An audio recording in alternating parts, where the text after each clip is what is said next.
A forbidden touch ignited their worlds. How one nurse's dignity shattered a billionaire's cold heart and changed everything. Hi, my beautiful family. Welcome back to Mr. Peter Stories. I am James Peter, your temporary host, and I feel like the luckiest man alive to serve such a loyal and loving family like you. A beautiful prayer for my family. May love, peace, and endless blessings fill your hearts. May every challenge turn into strength, and may our bond as a family grow stronger every day. But, my family, I must be honest with you.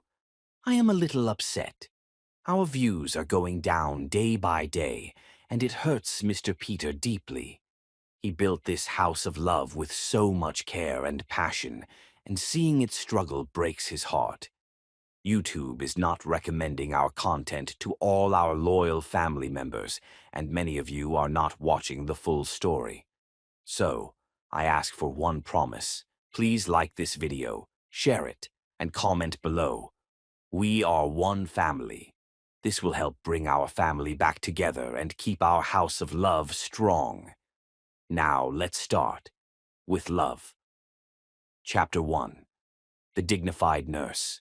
The fluorescent lights of Metropolitan Hospital's East Wing buzzed faintly overhead as Amaya Tyrone moved with practiced efficiency between patient rooms. Her white uniform contrasted beautifully against her smooth copper-brown skin, her braids pulled back into an immaculate bun that had yet to loosen despite 12 hours into her shift. At 28, Amaya carried herself with a quiet dignity that commanded respect without demanding it, a trait inherited from her mother, Darlene. Ms. Jackson in 422 needs her antibiotics in 30 minutes, she reminded the younger nurse trailing behind her, and Mr. Watson's daughter will be arriving at 7 to discuss his discharge plan. Have his paperwork ready. Yes, Nurse Tyrone, the new hire replied, scribbling notes frantically. Amaya glanced at her watch, 6:17 a.m. The night shift was nearly complete, and fatigue pulled at her limbs. Yet her posture remained impeccable, her voice steady. She'd learned early that excellence wasn't optional, it was mandatory. I don't know how you do it, the young nurse marveled. 3 consecutive night shifts, and you still look like you could walk a runway. Amaya offered a small smile. Focus on the patients, Tara. Everything else is secondary. As she approached the nurse's station to complete her charts, Amaya felt a presence beside her before she saw him. The subtle scent of expensive cologne, announced Dr. Reynolds before his words did. Nurse Tyrone, he drawled, leaning unnecessarily close as he reached for a patient file. Working overtime again.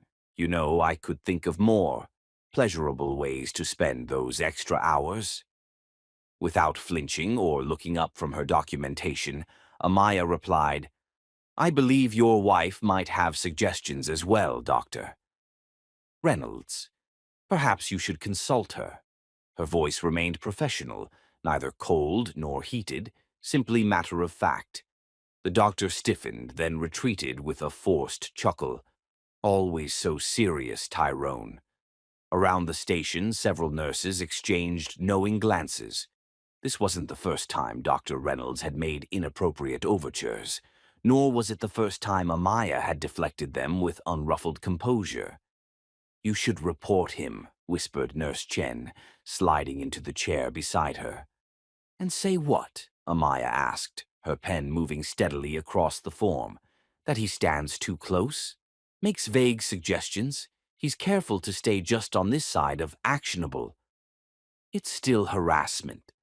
It's Tuesday, Amaya countered with a slight shrug. I choose my battles, May. This one isn't worth the energy. As she completed her paperwork, Amaya's mind drifted to her mother's voice, a constant presence in her thoughts. A woman's dignity is her armor in this world, Amaya. Once you compromise it, you spend a lifetime trying to restore what was freely given away. Darlene Tyrone had raised her daughter alone after Amaya's father disappeared, upon learning his child would be a girl, not the son he'd been boasting about to friends. His loss, Darlene would say whenever Amaya asked about him as a child. He missed watching the most magnificent woman grow up. There was never bitterness in her voice, only certainty, as though his absence was merely confirming what she already knew about his character. Amaya gathered her belongings from her locker after completing her shift, exchanging the white uniform for dark jeans and a soft blue blouse. The hospital was fully awake now, day shift bustling through the corridors with fresh energy. "Amaya," called Dr. Winters, the chief of cardiology, hurrying to catch her before she left.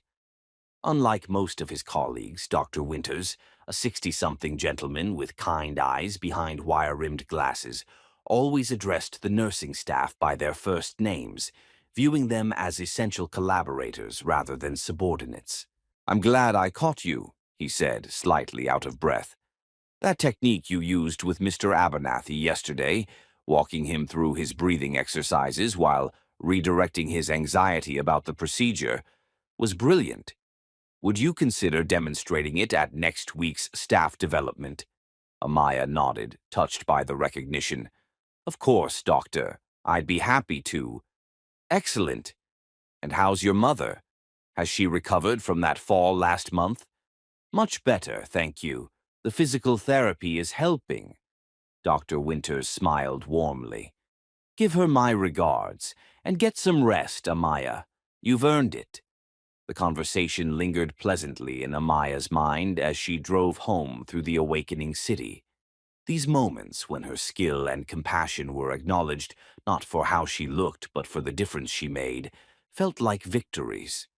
Her apartment was a modest one-bedroom in a mid-century building 20 minutes from the hospital. What it lacked in space, it made up for in character. Large windows that welcomed morning light, warm wooden floors, and walls adorned with framed photographs of her mother, her nursing school graduation, and landscapes from the single splurge vacation she'd taken to Costa Rica 2 years ago. Amaya kicked off her shoes at the door and made her way to the kitchen where she heated water for tea. While waiting for the kettle, she called her mother as she did after every night shift. "Morning, Mama," she said when Darlene answered on the second ring. "There's my girl. How were the patients tonight?" "Mostly stable. Mrs. Rodriguez's grandchildren snuck in past visiting hours again. I pretended not to notice." Her mother's chuckle was warm through the phone. "Sometimes rules need bending when love is involved. Have you eaten?" "About to make some eggs before I sleep." "Good. A woman needs her strength, especially one carrying the weight of healing others." They spoke for 10 more minutes, their conversation flowing with the ease of two people who had been each other's constant for decades. Darlene never failed to ask about Amaya's day, her dreams, her plans, treating her daughter's life as the most fascinating story unfolding. After they said their goodbyes, Amaya prepared a simple breakfast, ate while scanning a medical journal article, then showered and slipped into her favorite sleep shirt, an oversized cotton tee with, "Nevertheless," she persisted, printed across the front. A gift from her mother. As sleep claimed her, Amaya's thoughts drifted to tomorrow's challenges, a new cardiac patient being transferred to her floor, the staff development presentation she needed to prepare, and the persistent rumors of budget cuts that might affect nursing staff. But these concerns would wait. For now, she allowed herself the luxury of rest, knowing that her worth wasn't measured by others' perceptions, but by the standard she set for herself. In the quiet of her apartment, with sunlight filtering through partially drawn blinds, Amaya Tyrone slept, a woman of uncommon dignity in a world that too often failed to recognize it, unaware that her life was about to intersect with forces that would challenge everything she believed about love, privilege, and her own carefully constructed boundaries. Chapter 2. The troubling incident. 3 days after her conversation with Dr. Winters, Amaya found herself rushing toward the supply room on the fourth floor. A patient in critical condition needed specialized cardiac monitoring equipment, and every second counted. As she turned the corner, her steps faltered at the sound of male laughter, echoing from inside the very room she needed to access. I'm telling you, man, she's ice on the outside, but you know what they say about the quiet ones. A voice she recognized as Dr. Landry's carried through the partially open door. Tyrone's built like a goddess, but acts like she's better than everyone, another voice chimed in. Dr. Michaels, the new neurologist. Bet she wouldn't be so uptight if someone showed her a good time, added a third voice. Dr. Patel, whom Amaya had previously respected for his surgical skill. Amaya's hand froze on the door handle, her heart drumming against her ribs. The supply room was at the end of a seldom-used corridor, temporarily housing overflow equipment while renovations were underway in the main storage area. Few people had reason to be there, especially 3 doctors at once. Choose your battles, she reminded herself. The patient needed the equipment. With a deep breath, she pushed the door open. The 3 men fell silent instantly, exchanging glances before Dr. Landry's face stretched into a smile that didn't reach his eyes. Nurse Tyrone, we were just discussing the Peterson case, he lied smoothly. What brings you to this forgotten corner of the hospital? Cardiac monitor for room 418, Amaya replied, her voice controlled as she moved toward the shelving unit. The narrow space suddenly felt suffocating as the men shifted, effectively blocking her path to the equipment she needed. No rush, Doctor, Michael said, leaning against the shelf. Blake's handling it. Doctor? Martinez asked for me specifically, Amaya countered, taking another step forward. Excuse me, please. None of them moved. Instead, Dr. Patel crossed his arms, his gaze traveling down her body with deliberate slowness. You know, Tyrone, you could go far in this hospital with the right support.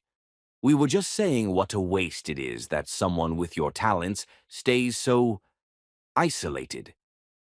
Amaya met his gaze directly. My talents are fully recognized by those whose opinions matter professionally.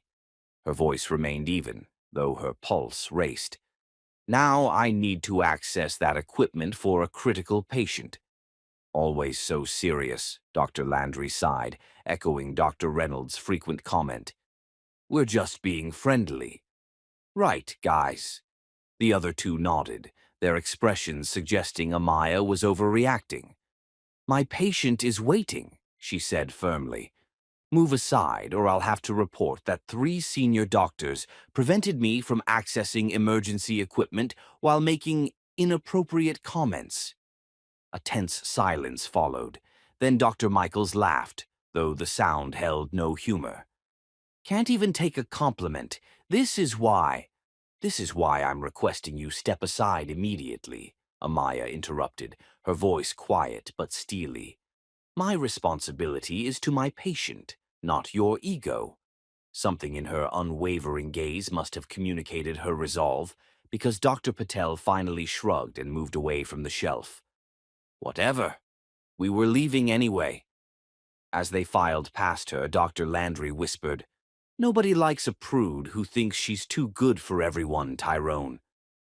Amaya retrieved the equipment with steady hands, refusing to let them see how the encounter had affected her.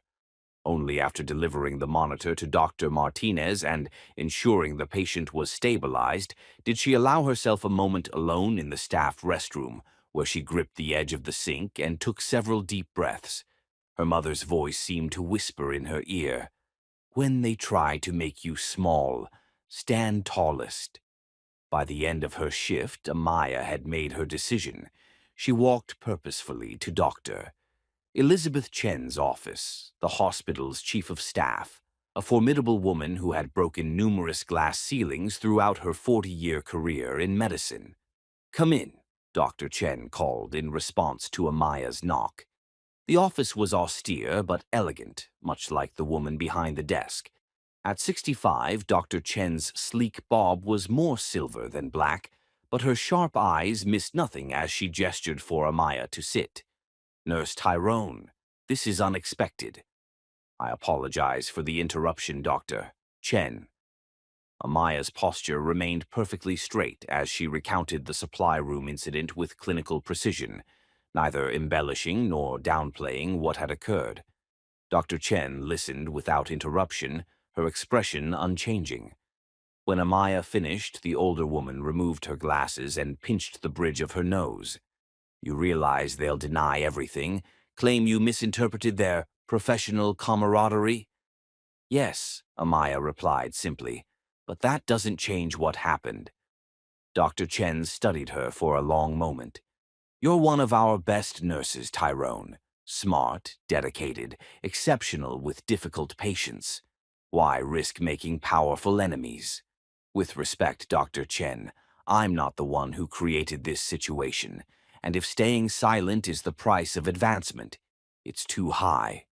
A hint of something, approval, perhaps, flickered across the older woman's face. Let me be blunt.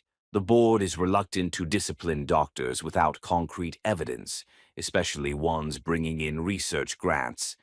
But she held up a hand when Amaya began to speak.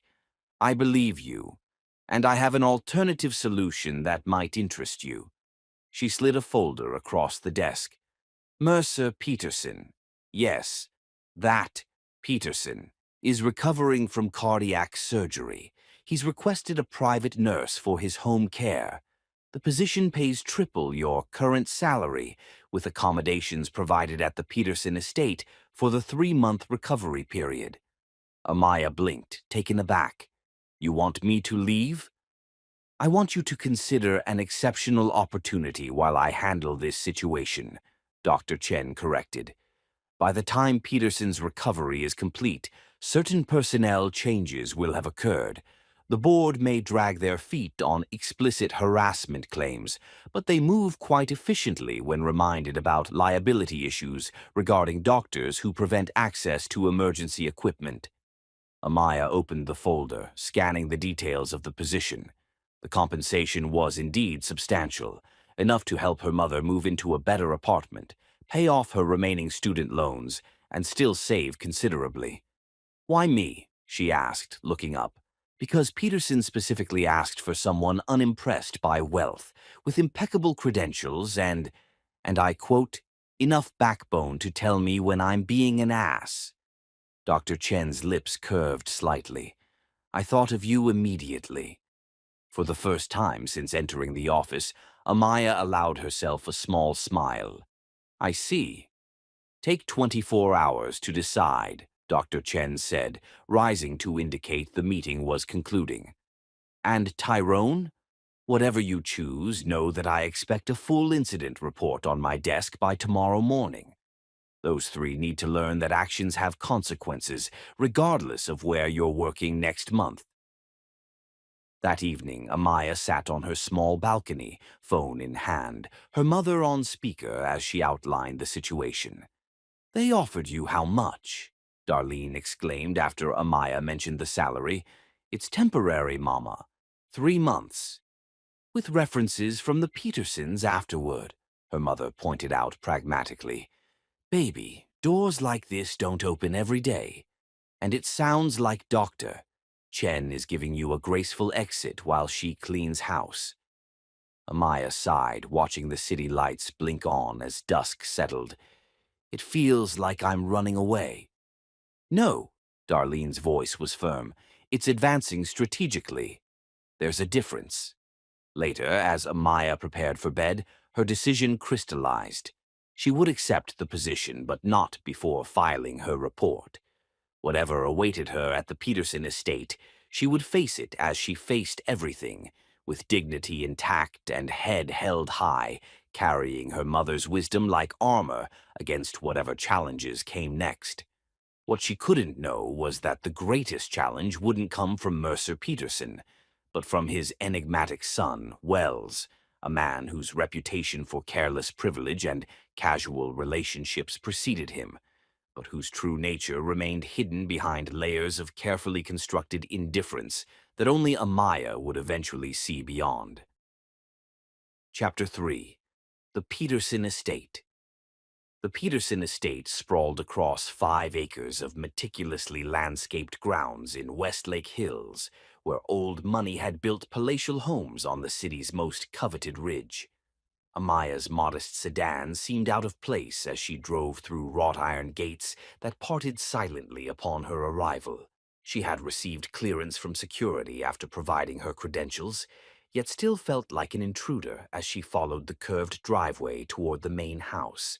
The three-story Georgian mansion loomed ahead, its limestone facade gleaming in the morning light. Perfectly symmetrical windows reflected the clear blue sky, while ivy climbed selectively placed trellises, giving the impression that nature itself had been carefully directed where to grow. Amaya parked where instructed, a designated spot far enough from the front entrance to avoid disrupting the estate's aesthetic, yet close enough to be practical for a healthcare professional who might need to leave quickly. She straightened her blouse, checked that her braids were neatly secured, and retrieved her medical bag from the passenger seat. "You must be Nurse Tyrone," called a voice as Amaya approached the entrance. A woman in her 50s with silver-streaked hair and an efficient manner stood in the open doorway. "I'm Mrs. Harrington, the house manager. Mr. Peterson is expecting you." The foyer Amaya entered seemed designed to impress, with a soaring ceiling, marble floors, and a grand staircase that curved elegantly to the second floor. Yet, despite its grandeur, the space felt strangely sterile, as though it existed for appearance rather than comfort. "This way, please," Mrs. Harrington instructed, leading Amaya through a corridor lined with artwork that likely cost more than Amaya's entire education. "Mr. Peterson requested your meeting take place in the solarium rather than his bedroom. He's determined not to be treated as an invalid." The solarium occupied the southeast corner of the house, with glass walls offering views of both the rose garden and the distant city skyline. Unlike the formal rooms they had passed, this space contained comfortable furniture and abundant plant life, a place where people actually lived rather than merely displayed their wealth. Mercer Peterson sat in a leather chair, a tablet in hand and a stack of documents on the table beside him. At 64, his steel-gray hair and commanding presence matched the photographs Amaya had seen in business magazines. What those images hadn't captured was the pallor beneath his tan or the way his hand trembled slightly as he set down the tablet. "Mr. Peterson, Nurse Amaya Tyrone has arrived," Mrs. Harrington announced. Mercer's assessing gaze reminded Amaya of Dr. Chen, clinical, evaluating, missing nothing. "Nurse Tyrone, Elizabeth speaks highly of you, says you don't suffer fools and know your medicine. Both qualities I appreciate." "Thank you for the opportunity, Mr. Peterson," Amaya replied, setting her bag on a nearby table and removing the digital tablet containing his records. "I've reviewed your case thoroughly. Would you prefer I outline my proposed care plan now, or would you like to establish your expectations first?" A hint of approval flickered across his face. "Direct. Good. My expectations are simple. Help me recover quickly. Tell me the truth about my condition without sugarcoating it, and maintain your professional discretion about anything you see or hear in this house." "I can agree to all three," Amaya said with a nod. "Though I should clarify that quick recovery doesn't mean cutting corners medically. Your surgery was significant, and pushing too hard too soon could lead to setbacks." Rather than bristling at her candor, Mercer Peterson actually smiled, a slight upward curve of his mouth that transformed his stern features momentarily. "Dr. Chen said you'd keep me honest. Now about those care plans." For the next 40 minutes, they discussed his medication schedule, exercise restrictions, dietary requirements, and follow-up appointments. Throughout their conversation, Amaya observed his breathing, color, and energy levels, making mental notes about his condition beyond what appeared in the medical records. "Your heart rate increases when you discuss your company," she noted after he became animated explaining a pending acquisition. We'll need to monitor your stress levels, especially during business calls. Good luck with that, Mrs. Harrington murmured as she entered with a tray of tea. Mr. Peterson considers relaxation a foreign concept. I built Peterson Industries by working harder than everyone else, Catherine, Mercer replied without rancor. Old habits. And new ones will be necessary for optimal recovery, Amaya interjected smoothly. Your heart has undergone significant trauma. It requires time to heal, just as any injured muscle would. Mercer studied her with newfound interest. Most people in this house hesitate to contradict me, Nurse Tyrone. I'm not employed to agree with you, Mr. Peterson. I'm employed to help you recover. He nodded slowly. Refreshing. Catherine will show you to your quarters. I expect our first official session to begin at 2 this afternoon, after my conference call with Tokyo. As Amaya followed Mrs. Harrington through the labyrinthine house, she catalogued landmarks to orient herself. A distinctive painting here, an unusual sculpture there. Her assigned suite was located in the east wing, close enough to Mercer's rooms for quick access, but separated enough to provide privacy. These will be your accommodations, Mrs. Harrington said, opening double doors to reveal a sitting room appointed in soft blues and creams, with a separate bedroom and private bath beyond. The kitchen staff serves meals at 7, 12, and 6, but you may request food at any time. Your schedule with Mr. Peterson will likely be irregular, so arrangements have been made to accommodate that. Amaya set her suitcase down, momentarily overwhelmed by the luxury surrounding her. The room was larger than her entire apartment, with windows overlooking a reflection pool where water lilies floated serenely. Thank you, Mrs. Harrington. This is... Her words were cut short by the distant sound of a door slamming, followed by raised voices. Mrs. Harrington's expression tightened almost imperceptibly. That would be the younger Mr. Peterson, she said with practiced neutrality. Wells has recently returned from abroad. Before Amaya could respond, heavy footsteps approached and a male voice called out, Catherine, is my father in the solarium?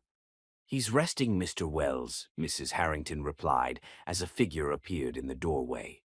Wells Peterson leaned against the doorframe with casual insolence, his appearance a stark contrast to the household's ordered precision. His dark hair was slightly too long, his expensive clothes rumpled as though he'd slept in them. Despite this, or perhaps because of it, he possessed a magnetic presence that seemed to compress the air in the room. Resting? That's new, he remarked, his gaze sliding from Mrs. Harrington to Amaya, assessing her with a glance that managed to be both dismissive and inappropriately thorough. Ah, the nurse, another addition to my father's collection of employees. Mr. Wells, this is Nurse Tyrone, Mrs. Harrington began, her tone suggesting this wasn't the first time she'd managed such introductions. Charmed, I'm sure, Wells drawled, making no move to extend his hand or properly introduce himself. A word of advice, Nurse Tyrone. Whatever he's paying you, it won't be worth the pound of flesh he'll demand in return. The statement hung in the air, its bitterness palpable. Amaya met his gaze directly, refusing to be unsettled. Thank you for the concern, Mr. Peterson. However, my contract is quite specific about the services I'm providing. Cardiac care and rehabilitation. Nothing more. Something flickered in his eyes. Surprise, perhaps, at her composed response. He straightened slightly, studying her with marginally more interest. We'll see. Then he was gone, leaving behind the faint scent of expensive cologne and the lingering impression of someone who wore his privilege like armor against genuine connection. Mrs. Harrington sighed almost imperceptibly. Please excuse Mr. Wells. He and his father have a complicated relationship. Most family relationships are, Amaya replied diplomatically. Left alone to unpack, Amaya considered the day's introductions. Mercer Peterson was exactly as she'd expected, demanding, direct, accustomed to control. His son, however, presented a more complex puzzle. Beneath Wells' carefully cultivated indifference, she had glimpsed something troubling in his eyes, not merely the entitlement she'd anticipated, but a hollowness that all his wealth couldn't seem to fill. Her mother had always told her to be wary of damaged people with power. As Amaya arranged her medical supplies in precise order, she decided that Wells Peterson would be someone to maintain professional distance from, a resolution she would find increasingly difficult to keep in the days ahead. Chapter 4. Beneath the Surface. By her third day at the Peterson estate, Amaya had established an efficient routine. Mornings began with checking Mercer's vitals before his 6 a.m. awakening.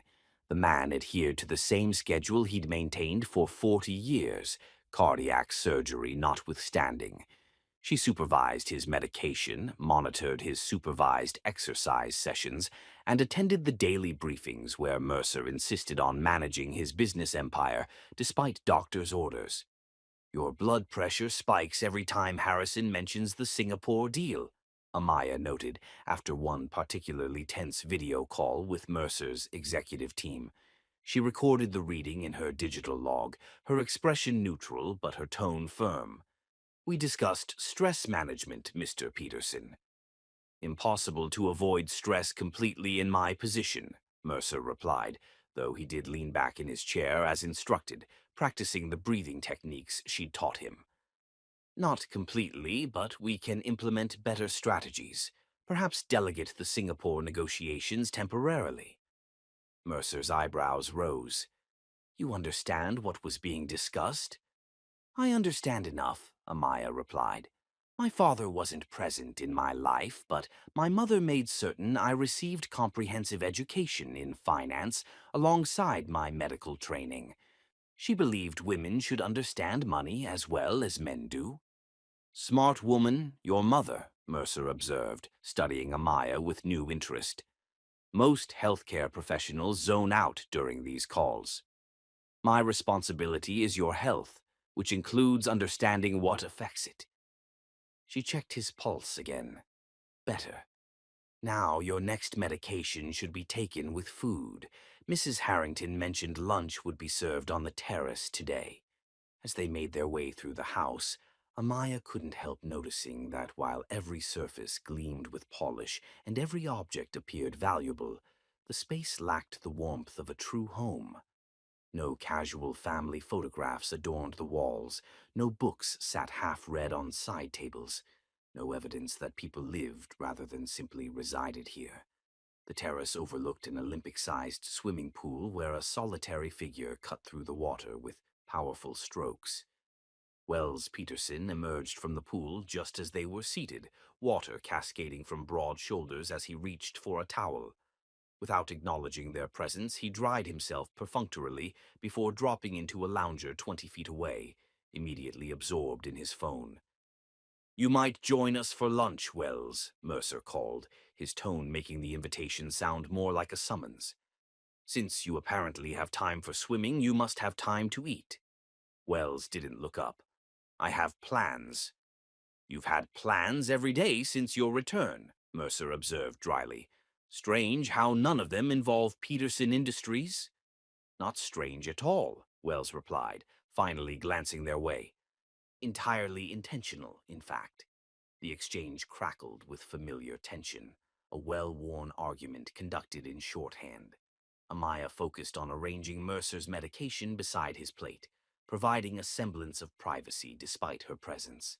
"Nurse Tyrone," Wells called suddenly, his gaze shifting to her with unexpected intensity. "What's your professional opinion?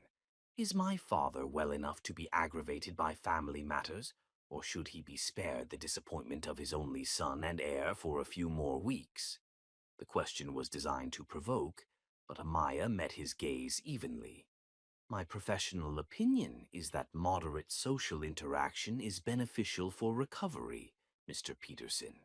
Particularly interactions that don't dramatically elevate blood pressure."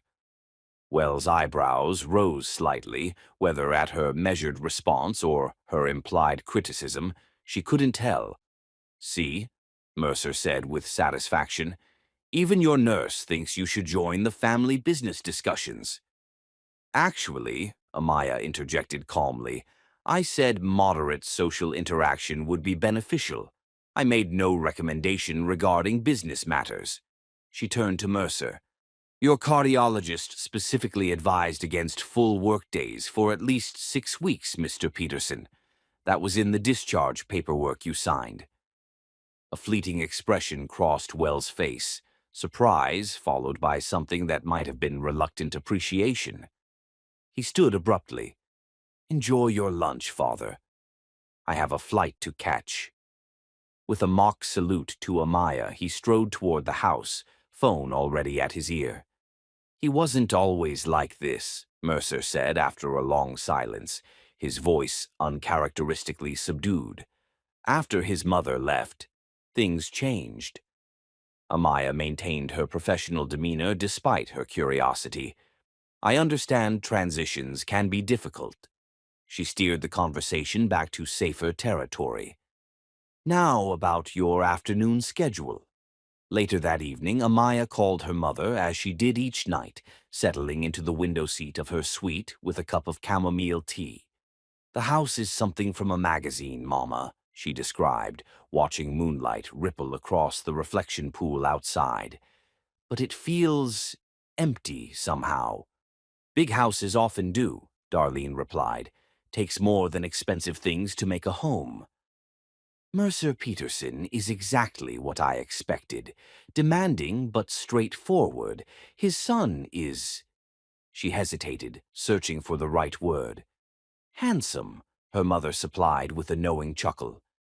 Difficult, Amaya corrected, though she couldn't deny Wells possessed a certain magnetism despite his attitude. Deliberately so, I think, like he's determined to fulfill every expectation of the privileged playboy. People wear masks for protection, baby. You know that better than most. Remember how you used to hide behind those big books after your father left? Your mask was being the serious little girl who didn't need anyone. This is different, Mama. Wells Peterson isn't hiding insecurity. He's flaunting disregard. For his father's health, for his family's legacy. For himself, maybe, Darlene suggested gently. Sometimes the people who seem to care least actually care too much to risk showing it. Amaya was still considering her mother's words an hour later as she completed her evening rounds, checking Mercer's vitals one final time before retiring. Walking back through the dimly lit corridor, she paused at the sound of glass breaking, followed by a muffled curse. The noise came from a room she hadn't entered before, a darkened study where moonlight spilled through tall windows, illuminating a figure hunched over a desk. Wells sat with his head in his hands, an overturned whiskey glass and spreading puddle on the antique wood beside him. Amaya hesitated, about to withdraw quietly, when he looked up. Their eyes met, and, for an unguarded moment, his face revealed something raw and vulnerable that made her breath catch. Then, like a shutter closing, his expression hardened into familiar disdain. Come to check if the prodigal son is disrupting the patient's rest, he asked, his voice carrying a brittle edge. I heard glass breaking, Amaya replied simply. Medical instinct to investigate potential injuries. Wells gestured to the spilled drink with exaggerated flourish.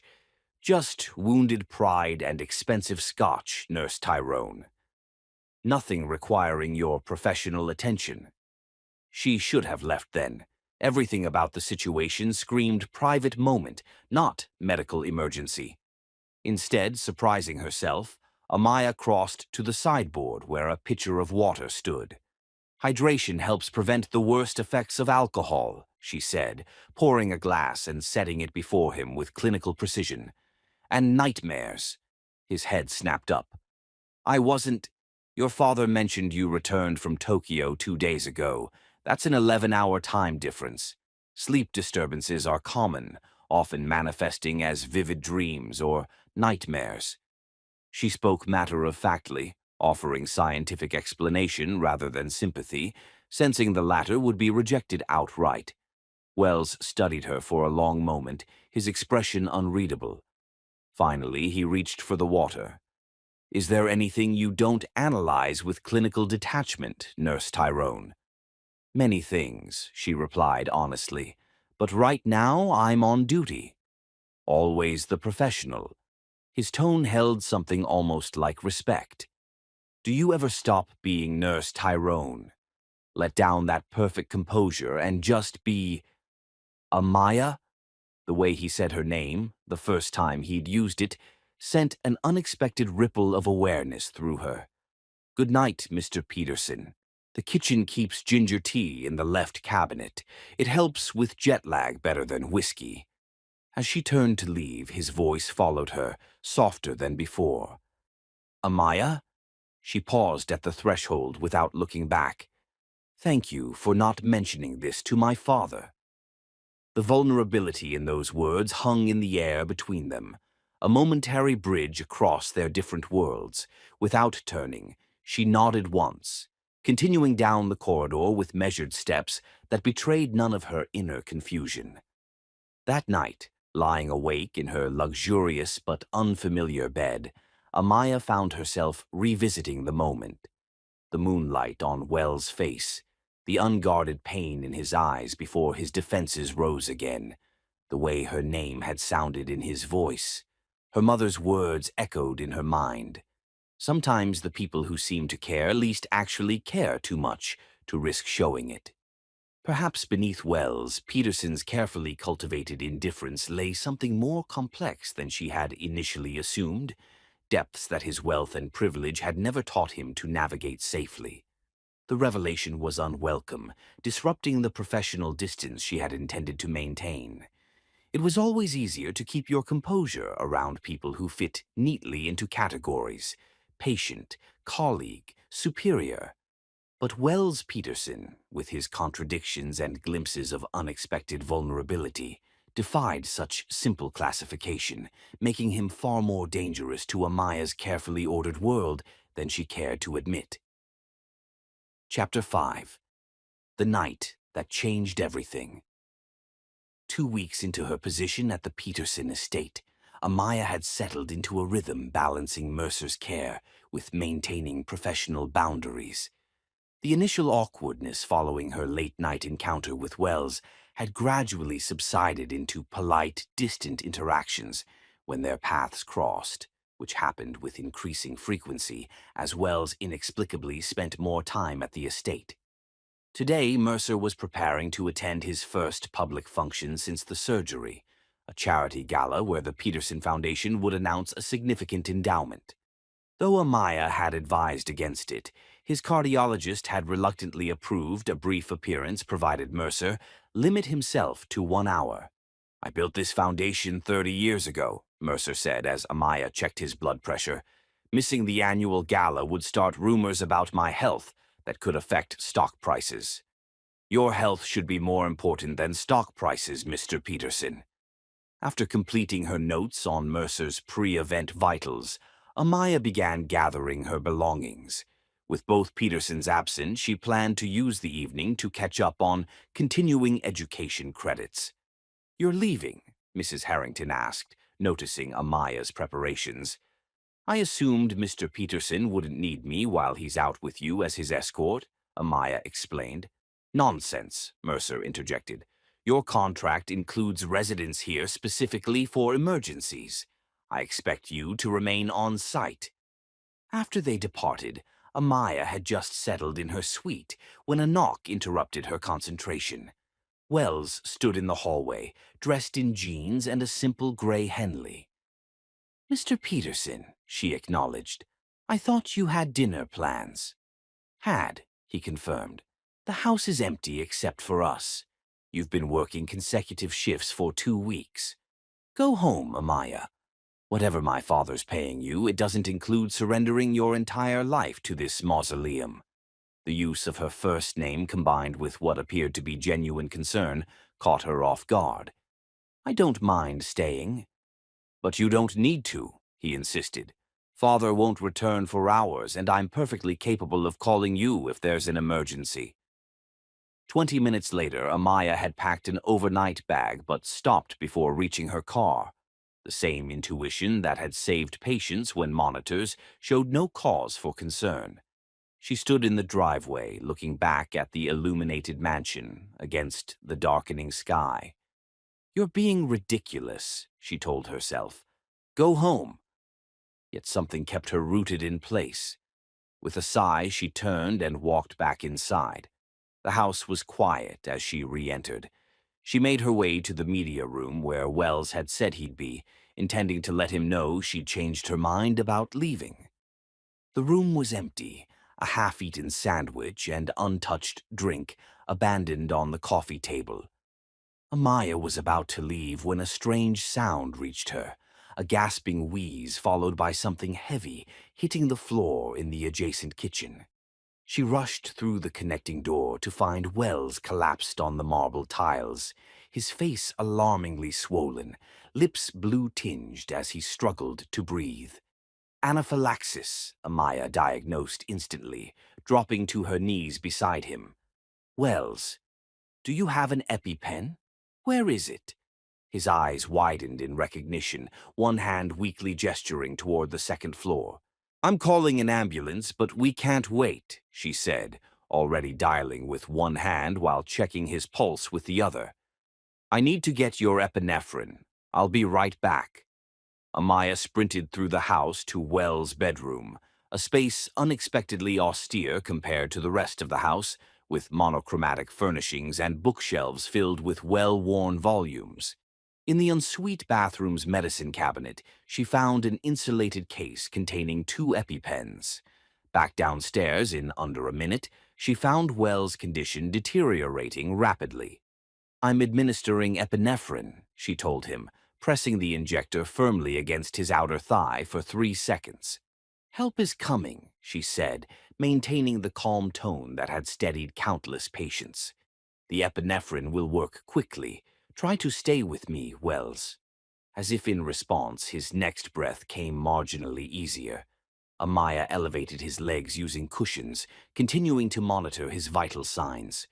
When his eyes flickered open, focusing with difficulty on her face, Amaya felt relief wash through her with startling intensity. "You came back," he managed, the words barely audible.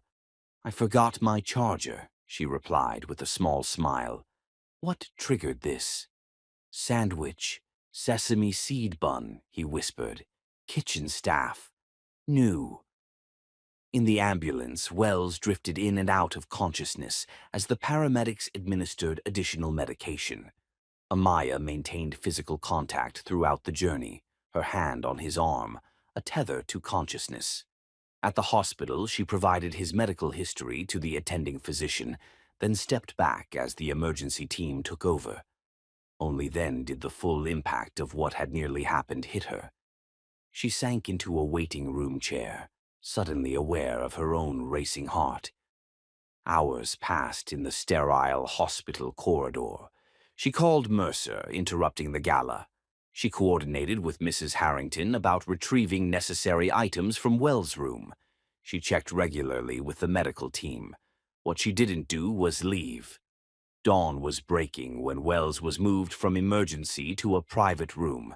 Amaya stood in the doorway, watching the steady rise and fall of his chest. As if sensing her presence, his eyes opened, finding hers across the room with surprising clarity. "You stayed," he said, his voice hoarse but stronger. Amaya moved to his bedside, automatically checking the monitors. "Of course I stayed. It's my job." "No," Wells replied, holding her gaze. "Your job is looking after my father. This was something else." The moment stretched between them, weighted with implications neither was prepared to address. Finally, Amaya adjusted his IV line, a deliberately professional gesture. "You should rest. Your body's been through significant trauma." "Amaya!" He caught her wrist as she turned to leave, his touch light but arresting. "Thank you. For coming back. For knowing what to do. For staying." The simple sincerity in his voice stripped away the last of her professional distance. For the first time since arriving at the Peterson estate, She allowed herself to see Wells not as the difficult son of her patient or the entitled playboy, but simply as a man, one whose life had nearly ended hours before, one whose relieved gaze now held something that made her pulse quicken. "Get some sleep, Wells," she said softly. "I'll be here when you wake up." As she settled into the chair beside his bed, Amaya knew it signified something more profound than professional obligation. In the space of one harrowing night, everything had changed, boundaries crossed, assumptions challenged, and connections forged that could never be undone. Chapter 6. New Eyes. 3 days after his anaphylactic episode, Wells returned to the Peterson estate with discharge instructions Amaya had memorized more thoroughly than he had. Though technically still assigned to Mercer's care, she found herself dividing her attention between father and son, a situation Mercer himself encouraged with surprising enthusiasm. He actually took his antihistamines without argument when you reminded him, Mercer remarked over breakfast. The hospital staff said he was a nightmare patient until you arrived each morning. Amaya maintained her professional expression. Medical compliance often improves with consistent care providers. Is that what they're calling it these days? Mercer's eyes held a knowing gleam. Later that afternoon, Amaya found Wells in the solarium, laptop open but attention focused on the garden beyond the glass walls. He wore reading glasses, something she'd never seen before, giving him an unexpectedly scholarly appearance. "Your father's calling a board meeting in 30 minutes, she informed him, setting his medication on the table. He asked if you'll be joining remotely or in person." Wells removed his glasses, rubbing the bridge of his nose. "In person, I suppose. Can't have the old man getting too excited trying to explain quarterly projections." The consideration behind the complaint wasn't lost on Amaya. Since his hospitalization, she'd noticed subtle shifts in Wells' behavior toward his father, still marked by friction but tempered with moments of genuine concern. "These need to be taken with food," she reminded him, placing a small plate beside the pills. "Playing nursemaid to both Petersons now?" Wells asked, though the question lacked his former bite. "Just ensuring the considerable investment in your medical care doesn't go to waste," she replied, turning to leave. "Amaya," he called, stopping her. "Would you stay a moment?" The request held none of his usual commanding tone. Curious despite herself, Amaya settled into a chair across from him. "Is there something you need?" Wells studied her with an intensity that made her acutely aware of every detail of her appearance. "Why nursing?" he asked abruptly. "With your intelligence, you could have chosen any number of more lucrative professions." "Not everything is about money, Mr. Peterson." "Wells," he corrected. "After saving my life and spending 3 nights in an uncomfortable hospital chair, I think you've earned first-name basis." "Why nursing, Amaya?" he repeated, softer now. She considered deflecting again, but something in his genuine curiosity made her answer honestly. "My grandmother was diagnosed with pancreatic cancer when I was 14. The doctors were clinical, focused on treatment protocols and statistics. But there was a nurse, Eliza, who saw beyond the disease to the person. She taught me that healing isn't just about medicine. It's about preserving dignity through vulnerability. When she died, my grandmother was holding Eliza's hand, not a doctor's." Wells absorbed this, his expression thoughtful. "And the financial education? Your mother's influence, you said." "My mother cleaned offices at an investment firm after my father left. Instead of leaving me with sitters she couldn't afford, she'd take me along. One of the analysts started giving me math problems to solve while I waited. By 16, I was helping my mother manage a modest portfolio that eventually paid for my nursing school. Hence your understanding of the Singapore acquisition discussion. I understand the principles, if not all the specifics," she acknowledged. "Finance can be learned. Compassion is harder to acquire. Something shifted in Wells' expression. You think I lack compassion? It wasn't a question, but Amaya answered as if it were. I think wealth can insulate people from experiences that foster compassion. It's not a judgment, just an observation. What else have you observed about me? Wells leaned forward. I'm curious what conclusions your clinical eye has drawn. That you're intelligent but deliberately underperform to lower expectations. That you use indifference as a shield against disappointment. That your relationship with your father is complicated by events you never discuss. She hesitated before adding, and that your bedroom contains more classic literature than I'd have expected from someone who cultivates a careless playboy image. A startled laugh escaped him. Caught during your emergency raid for the EpiPen. Should I be concerned about what else you noticed while saving my life? That despite having the financial resources for the latest in everything, you keep a photograph of a woman I assume is your mother on your nightstand in a frame that's been repaired rather than replaced. Wells' amusement faded, replaced by a guarded expression that made Amaya regret her words immediately. I apologize, she said quickly. That was intrusive. No, he replied after a pause. It was accurate. He picked up his medication, swallowing it before continuing. My mother left when I was 12. Australia. New husband. New children. The frame broke during one of my father's attempts to remove her photograph from my room. I glued it back together. The simple statement revealed more about the Peterson family dynamics than hours of observation had. Amaya felt a sudden ache of recognition, a child desperately preserving connections to an absent parent. My father sent me a birthday card when I turned 13, she offered quietly. The only acknowledgement I ever received from him. I kept it until the paper wore thin at the folds. Wells met her gaze, a moment of shared understanding passing between them that transcended their different circumstances. For the first time, Amaya saw him clearly, not as Mercer Peterson's difficult son or as the entitled heir to a fortune, but as someone shaped by the same fundamental human experiences of loss and longing that had formed her own character. We should head to the office, she said finally, rising. Your father will be waiting. As May approached, these conversations became routine, moments stolen between Mercer's care schedule and Wells' gradually increasing involvement in Peterson Industries. Sometimes they discussed books, other times business strategies, occasionally more personal matters. He built it selling cheap lumber to developers after World War II, Wells explained one evening as they walked the estate grounds. My father transformed it into a global corporation.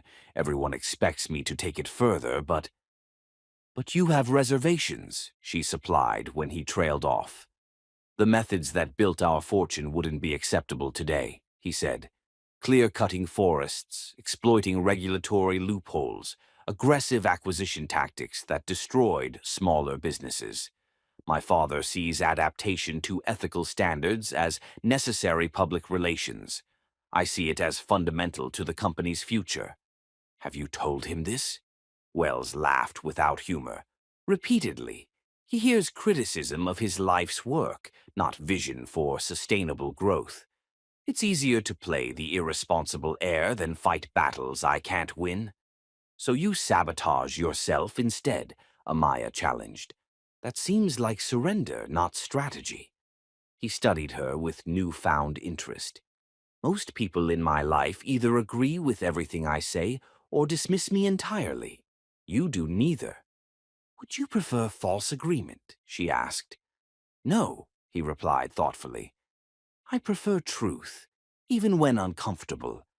Amaya couldn't ignore the evolution occurring, not just in Wells, but in herself.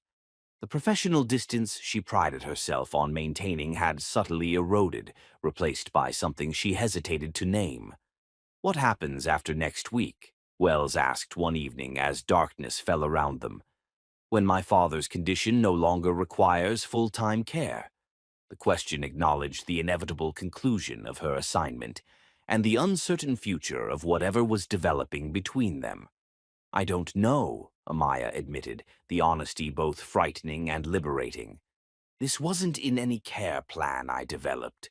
What she couldn't articulate, even to herself, was the fear underlying her uncertainty, not of professional impropriety or cultural differences, but of recognizing that somewhere between saving Wells' life and seeing the person behind his carefully constructed facade, Amaya Tyrone had begun to care for someone in a way that threatened the self-sufficiency she had built her identity upon.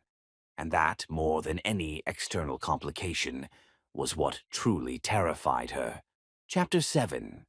Unexpected Feelings. The Peterson Industries quarterly executive meeting was scheduled for 9 a.m. sharp in the downtown headquarters. 10 weeks after his surgery, Mercer insisted on attending in person, his first appearance since the procedure. After reviewing his cardiac stress test results and consulting with Dr. Winters, Amaya reluctantly agreed on the condition that she accompany him. "Unnecessary," Mercer grumbled as they rode the elevator to the executive floor, though he had acquiesced surprisingly easily. Executives in impeccable suits rose when Mercer entered the boardroom, their expressions carefully balanced between deference and assessment. Amaya positioned herself unobtrusively against the wall, medical bag at her feet. The meeting proceeded efficiently until the boardroom door opened mid-presentation, and Wells entered. Collective surprise rippled through the room.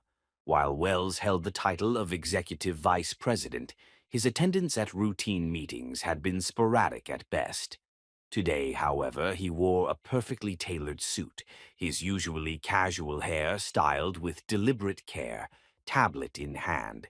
"Apologies for the delay," he said, taking the vacant chair at his father's right. "Traffic accident on the bridge."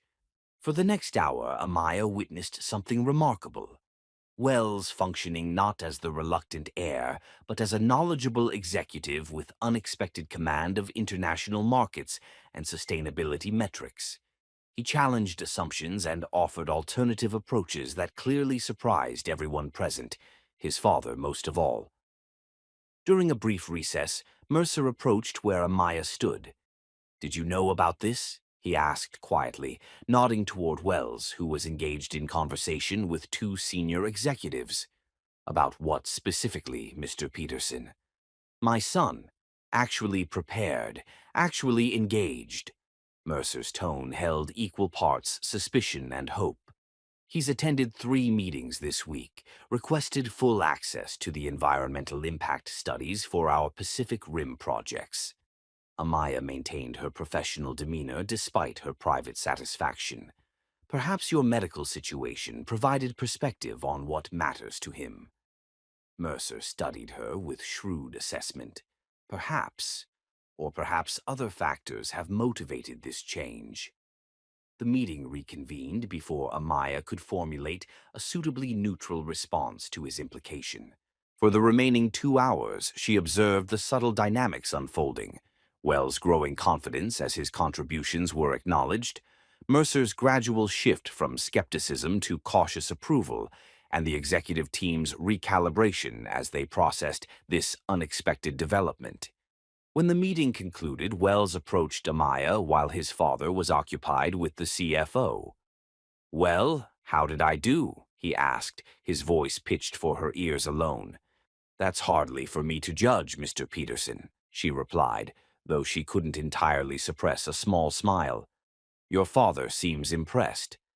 "Not the evaluation I was seeking," Wells said, his eyes holding hers with an intensity that had become increasingly familiar.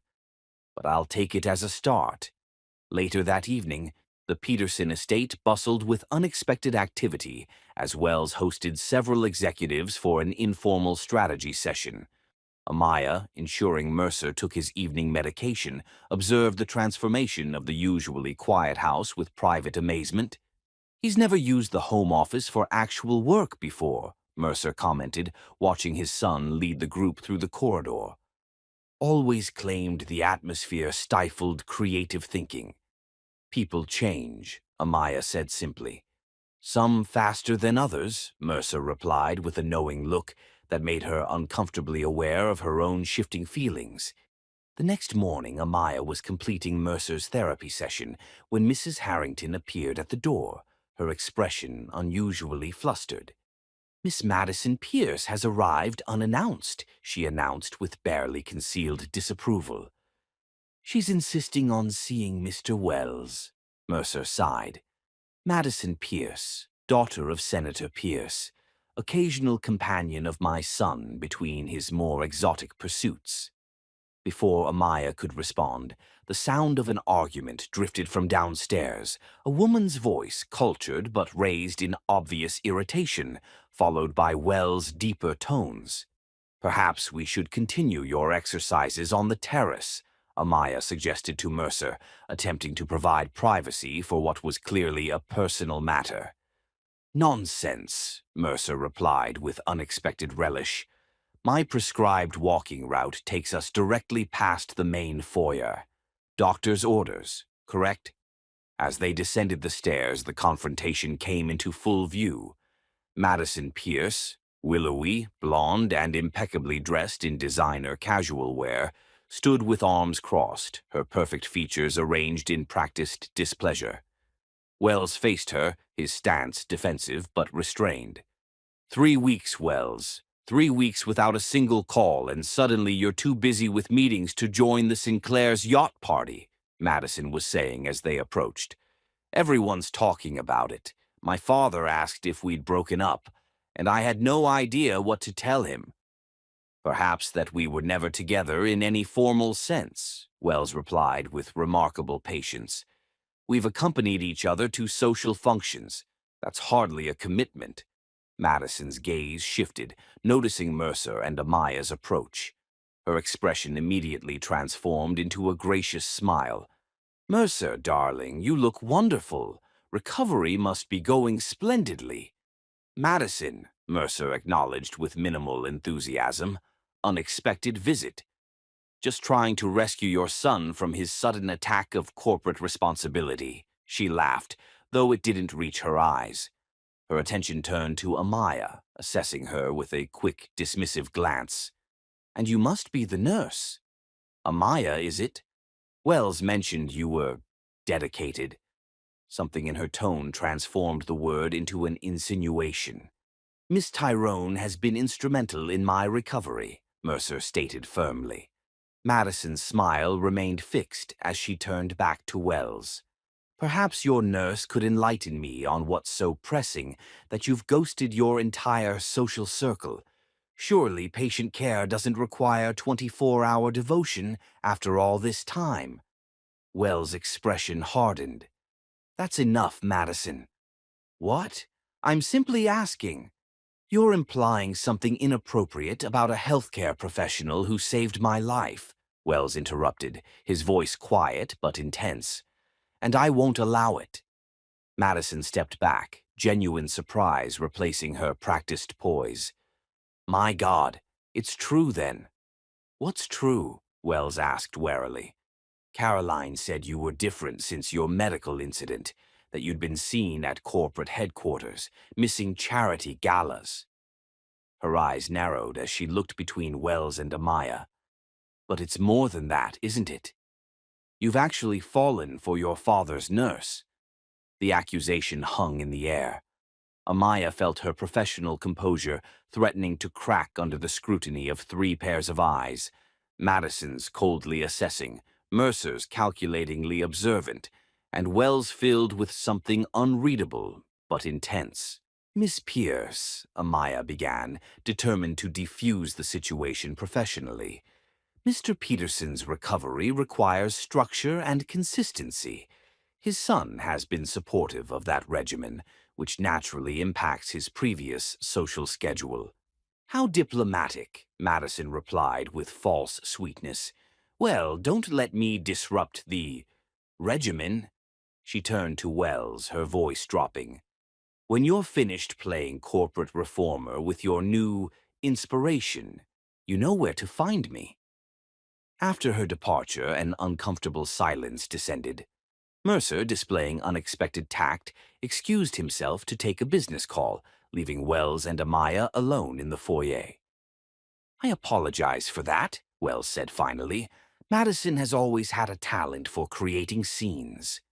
"No apology necessary," Amaya replied, maintaining her professional tone despite the turmoil beneath.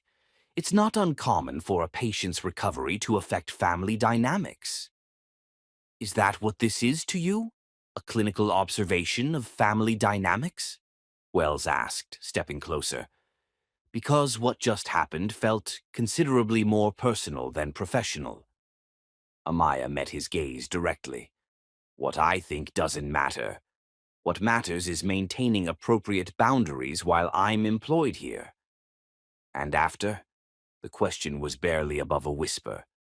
Before she could answer, Mercer called from his study, requesting assistance with his oxygen levels after the unexpected stress.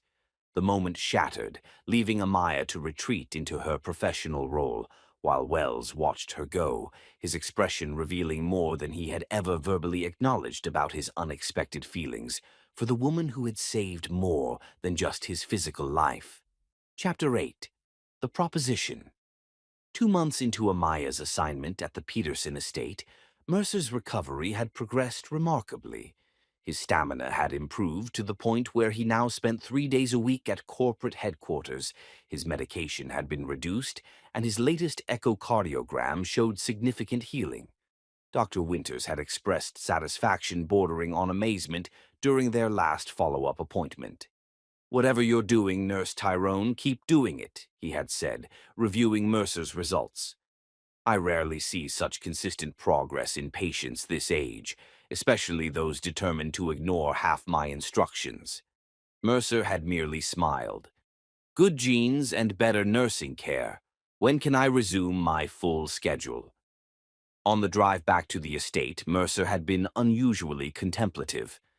"You know, Nurse Tyrone, I've been observing Wells these past weeks. The transformation is remarkable." "He's found his own motivation," Amaya had replied carefully. "Indeed." Mercer's shrewd gaze had studied her profile. "And I believe I understand the source of that motivation. The Peterson legacy requires both business acumen and personal stability to flourish. Wells finally seems to have found both." That question now occupied Amaya's thoughts as she updated her patient notes in the estate's sunlit kitchen. The original 3-month timeline would conclude in just 4 weeks, and Mercer's improvement suggested he might not require full-time care much longer. The realization should have brought professional satisfaction. Instead, it filled her with an unsettling mixture of emotions she refused to examine too closely. "Coffee?" Mrs. Harrington offered, interrupting her thoughts. "You've been staring at that tablet for 10 minutes without typing a word." Amaya accepted the cup gratefully. "Just finalizing Mr. Peterson's progress report." "Hmm." The house manager's noncommittal response conveyed volumes. After weeks of working alongside Amaya, Mrs. Harrington had developed a disconcerting ability to see beyond her professional facade. "Mr. Peterson is in his study with Mr. Wells. They've been discussing the Brazil acquisition for nearly 2 hours without raising voices, something of a household record." The observation brought an involuntary smile to Amaya's lips. The evolution in the Peterson men's relationship had been subtle but unmistakable. Wells now regularly attended corporate meetings, often presenting alternative approaches that emphasized long-term sustainability over immediate profits. Mercer, surprisingly, had begun listening to these proposals with increasing openness. "Mr. Wells seems different these days," Mrs. Harrington ventured, the casual observation belied by her shrewd gaze. "Recovery often affects entire family systems," Amaya replied with practiced neutrality. "Medical crises can realign priorities." "Indeed, though some changes seem more specifically influenced." Before Amaya could formulate a suitable response, the study door opened down the hall. She gathered her materials quickly, preparing to retreat to more neutral territory, but Mercer's voice stopped her. Nurse Tyrone, join us for a moment. The study reflected Mercer's personality perfectly. Organized, imposing, every object selected for significance rather than aesthetics. Wells stood by the window, his posture tense in a way Amaya had learned to recognize as discomfort rather than anger. "We've been discussing my return to full corporate responsibilities," Mercer explained, gesturing for Amaya to sit. "Dr. Winters believes another month of monitoring would be prudent, but agrees I no longer require around-the-clock nursing care." "That's excellent news," Amaya said, ignoring the hollow sensation beneath her professional response. "Your recovery has exceeded initial projections." "Due in large part to your care," Mercer acknowledged with uncharacteristic warmth. "Which brings me to a proposition I was just discussing with my son." Wells' expression tightened further. "Father—" "Hear me out," Mercer interrupted, holding up one hand. "Peterson Industries faces significant transitions in the coming years. My health situation, while improving, has emphasized the importance of secure succession planning." Amaya glanced between them, uncertain where this corporate discussion was leading or why it required her presence. "Wells has demonstrated unexpected commitment these past weeks," Mercer continued. "The board has noticed." "I've noticed." His gaze settled on Amaya with uncomfortable directness. "And I've observed the catalyst for this transformation." Understanding dawned with chilling clarity. Amaya maintained her composure through sheer professional discipline. "Mr. Peterson, if you're suggesting—" "A permanent arrangement would benefit all parties," Mercer stated matter-of-factly. "Wells clearly respects your intelligence and judgment.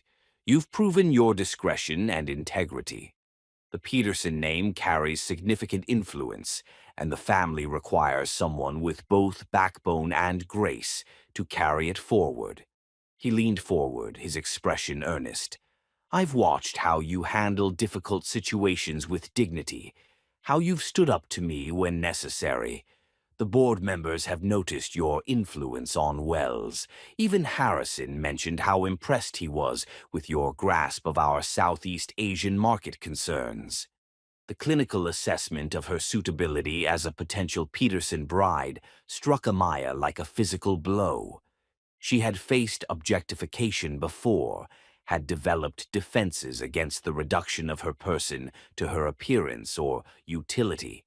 But this calm evaluation of her qualities as a corporate asset left her momentarily speechless. Wells was not. "This discussion is over," he said, voice low with controlled anger. "Amaya isn't a commodity to be acquired because she's proven valuable."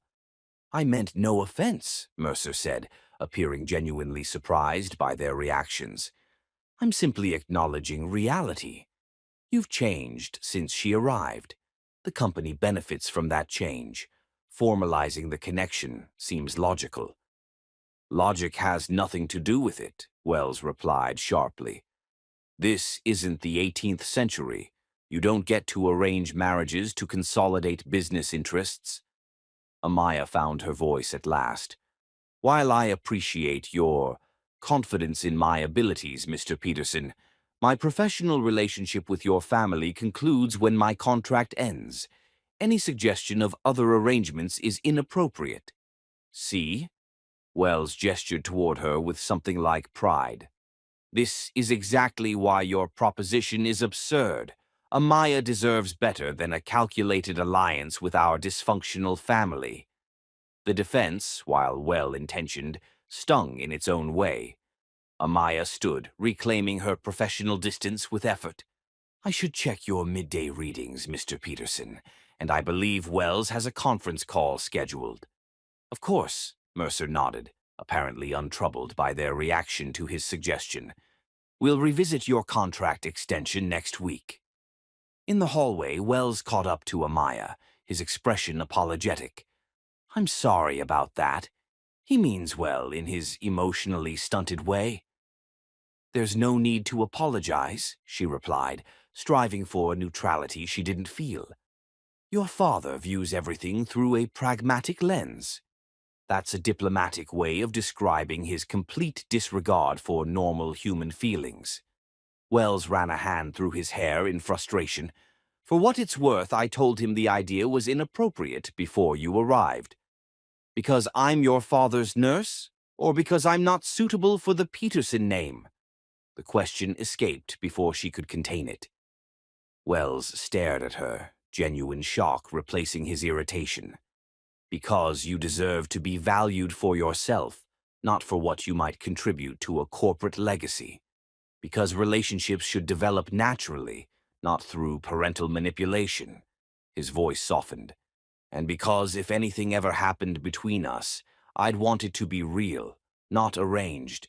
The hypothetical if hung between them, transforming the corridor's air into something electric with unacknowledged possibilities. Before either could navigate this dangerous terrain, the sharp ring of the doorbell interrupted the moment. Mrs. Harrington's voice floated from the foyer, followed by an unfamiliar female voice that nonetheless caused Wells to freeze, his expression transforming to something Amaya had never witnessed before, a combination of disbelief and old pain that made him suddenly look younger, more vulnerable. "That's not possible," he whispered. "She's in Australia. She's been in Australia for 20 years. Then the visitor appeared at the end of the hallway, a slender woman in her 60s, elegantly dressed, with Wells' unmistakable eyes and bearing.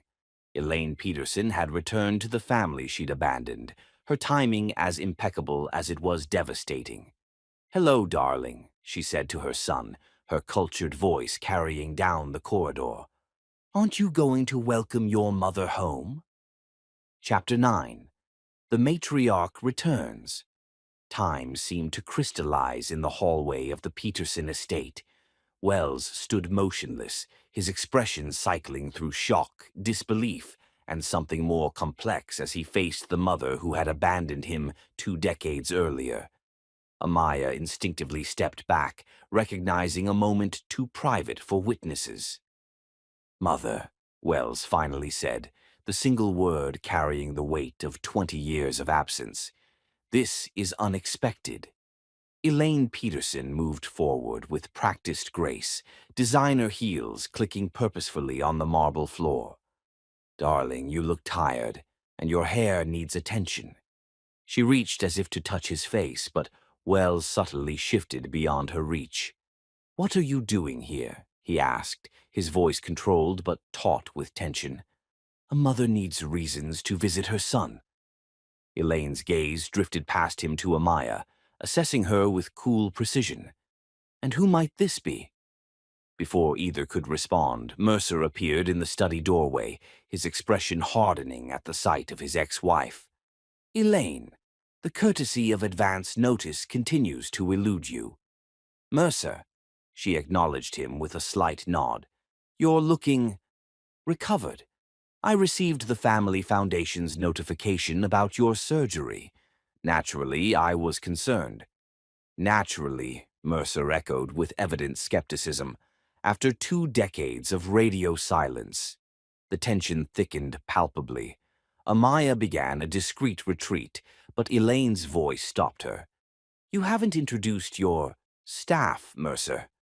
"This is Nurse Tyrone," Wells interjected before his father could respond. "She's been instrumental in Father's recovery." Elaine's perfectly sculpted eyebrows rose slightly. "A live-in nurse? How progressive of you, Mercer." "Miss Tyrone is a highly qualified healthcare professional recommended by Dr. Chen herself," Mercer replied, his tone warning against further comment. Elaine's smile didn't reach her eyes. "How fortunate you found someone so dedicated. Will you join us for lunch, Miss Tyrone? I'm eager to hear about my ex-husband's progress." "I have reports to complete, but thank you," Amaya replied with professional courtesy, recognizing the dismissal beneath the invitation. "Mr. Peterson, I'll check your readings at 2 as scheduled." As she walked away, Amaya heard Elaine's voice drop to a stage whisper. Really, Mercer, there must be facility options that don't require housing medical staff in the family residence. The remainder of the day unfolded in a series of carefully choreographed maneuvers as the Peterson family navigated Elaine's unexpected return. Amaya maintained her professional routine while minimizing her presence in family spaces, acutely aware of the charged atmosphere. Mrs. Harrington's tight expression and the staff's hushed conversations confirmed that Elaine's return had disrupted more than just Wells' composure. Shortly before dinner, Amaya was recording Mercer's evening vitals when Elaine appeared in the doorway of his suite. "Still monitoring every breath, I see," she observed with manufactured pleasantness. "Mercer, darling, might I have a private word with Miss Tyrone?" Mercer glanced between them, frowning. "Amaya is completing my medical checks." "Which can surely wait 5 minutes," Elaine insisted. "Professional, too professional." After an uncomfortable pause, Mercer nodded reluctantly. "I'll review those quarterly reports." Wells left. "5 minutes, Elaine." When they were alone, Elaine's demeanor transformed instantly. "Let's dispense with pleasantries, Miss Tyrone. I understand you've made yourself quite indispensable during my absence." "I've provided the medical care Mr. Peterson required," Amaya replied evenly, "and apparently much more." Elaine moved further into the room, her expensive perfume filling the space. Catherine mentioned the charming arrangement Mercer proposed earlier. "Quite the opportunity for someone of your background." The implication was unmistakable. Amaya met the older woman's gaze directly. "There is no arrangement, Mrs. Peterson. Your ex-husband made an inappropriate suggestion that was immediately declined." "By you? How refreshingly principled." Elaine's skepticism was palpable, or perhaps strategic. "Refusing immediately only increases your perceived value." "I don't require validation of my worth from the Peterson family," Amaya stated, maintaining her composure. "My contract concludes in 4 weeks, after which I'll return to Metropolitan Hospital." Elaine studied her with cold calculation. "My son has always had a weakness for rescue projects, first injured animals, then damaged people. His last girlfriend was a recovering addict, a sculptor from Barcelona with fascinating track marks and tedious political opinions." "If you're implying—" "I'm stating facts, Miss Tyrone," Elaine interrupted smoothly.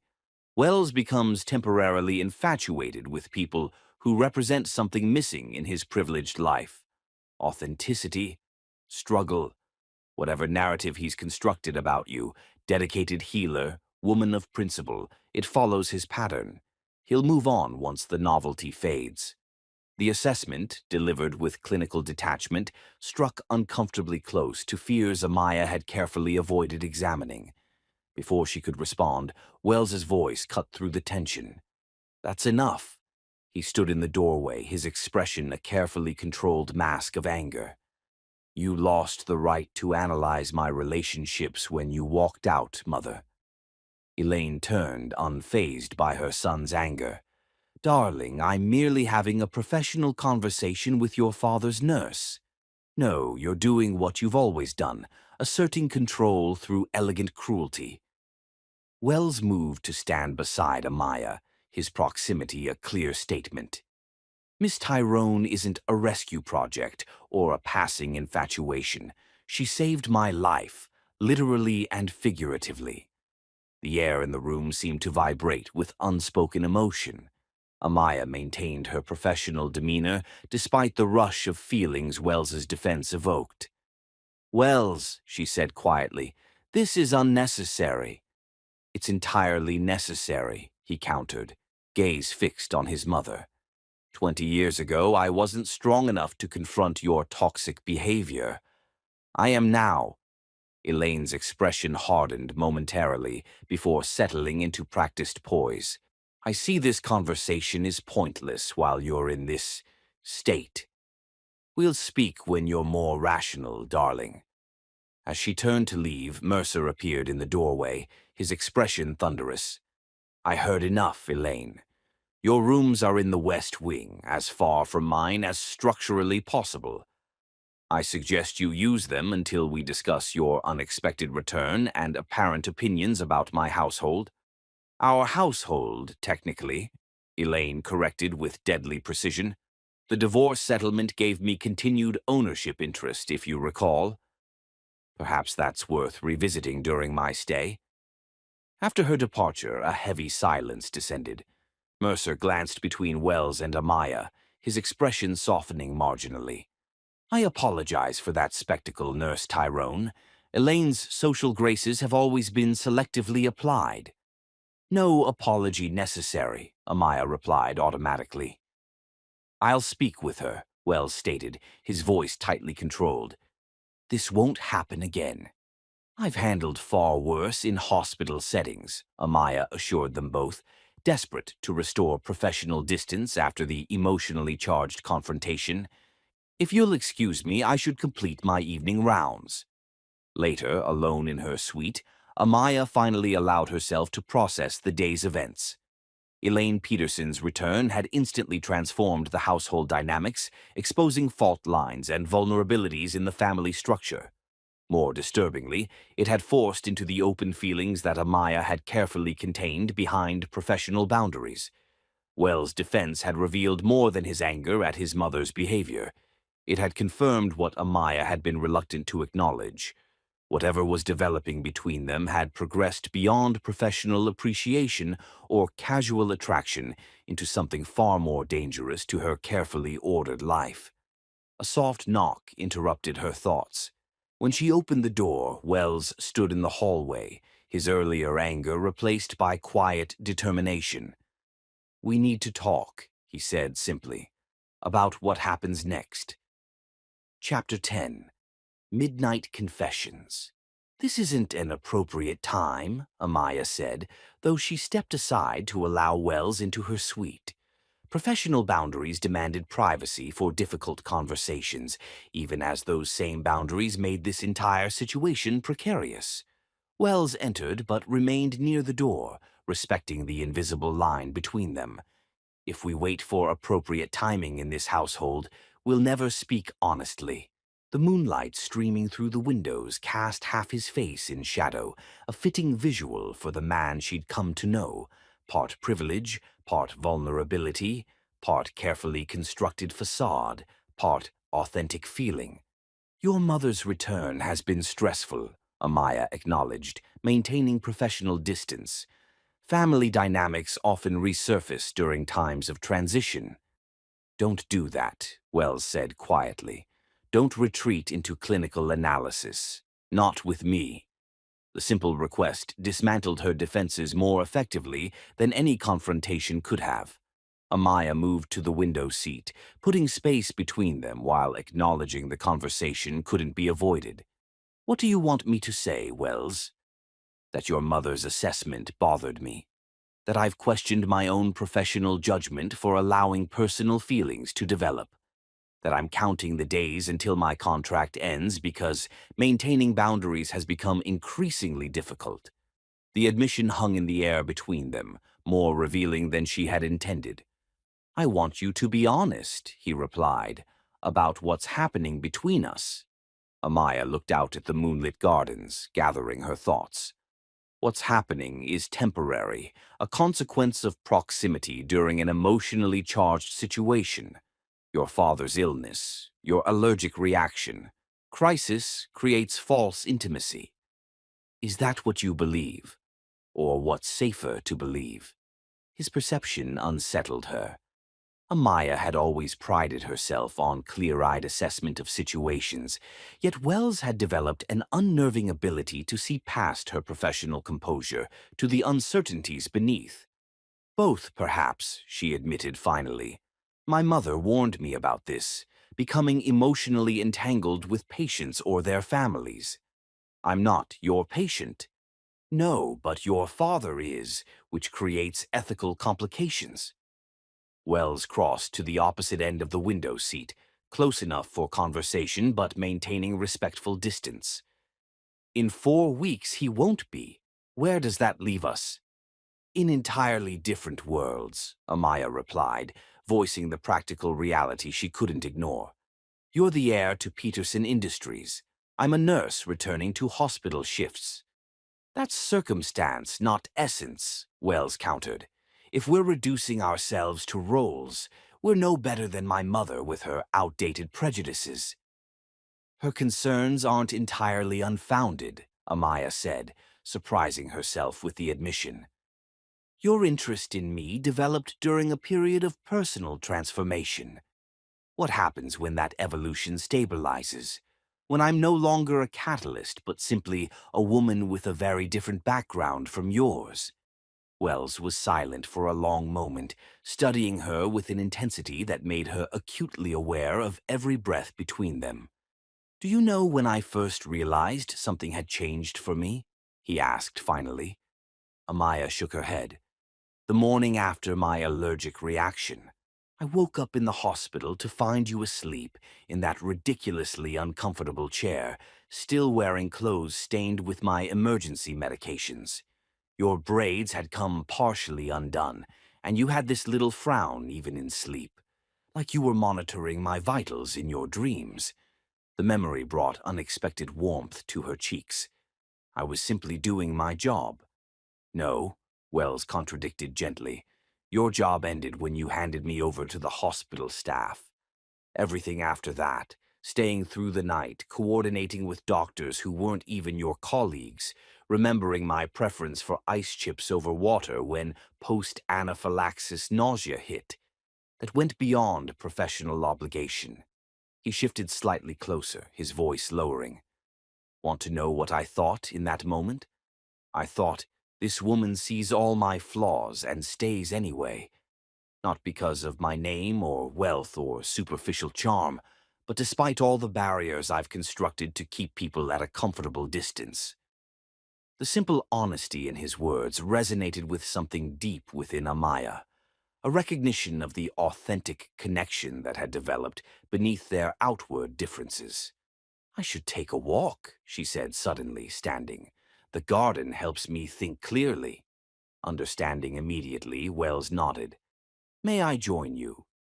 Neutral territory might be better for this conversation.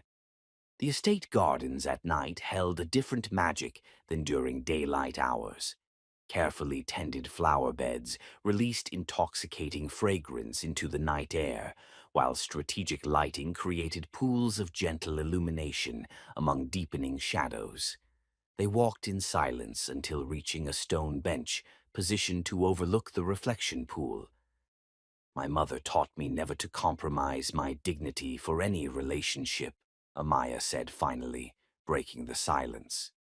She raised me to be self-sufficient, to build a life that didn't depend on anyone else's approval or support.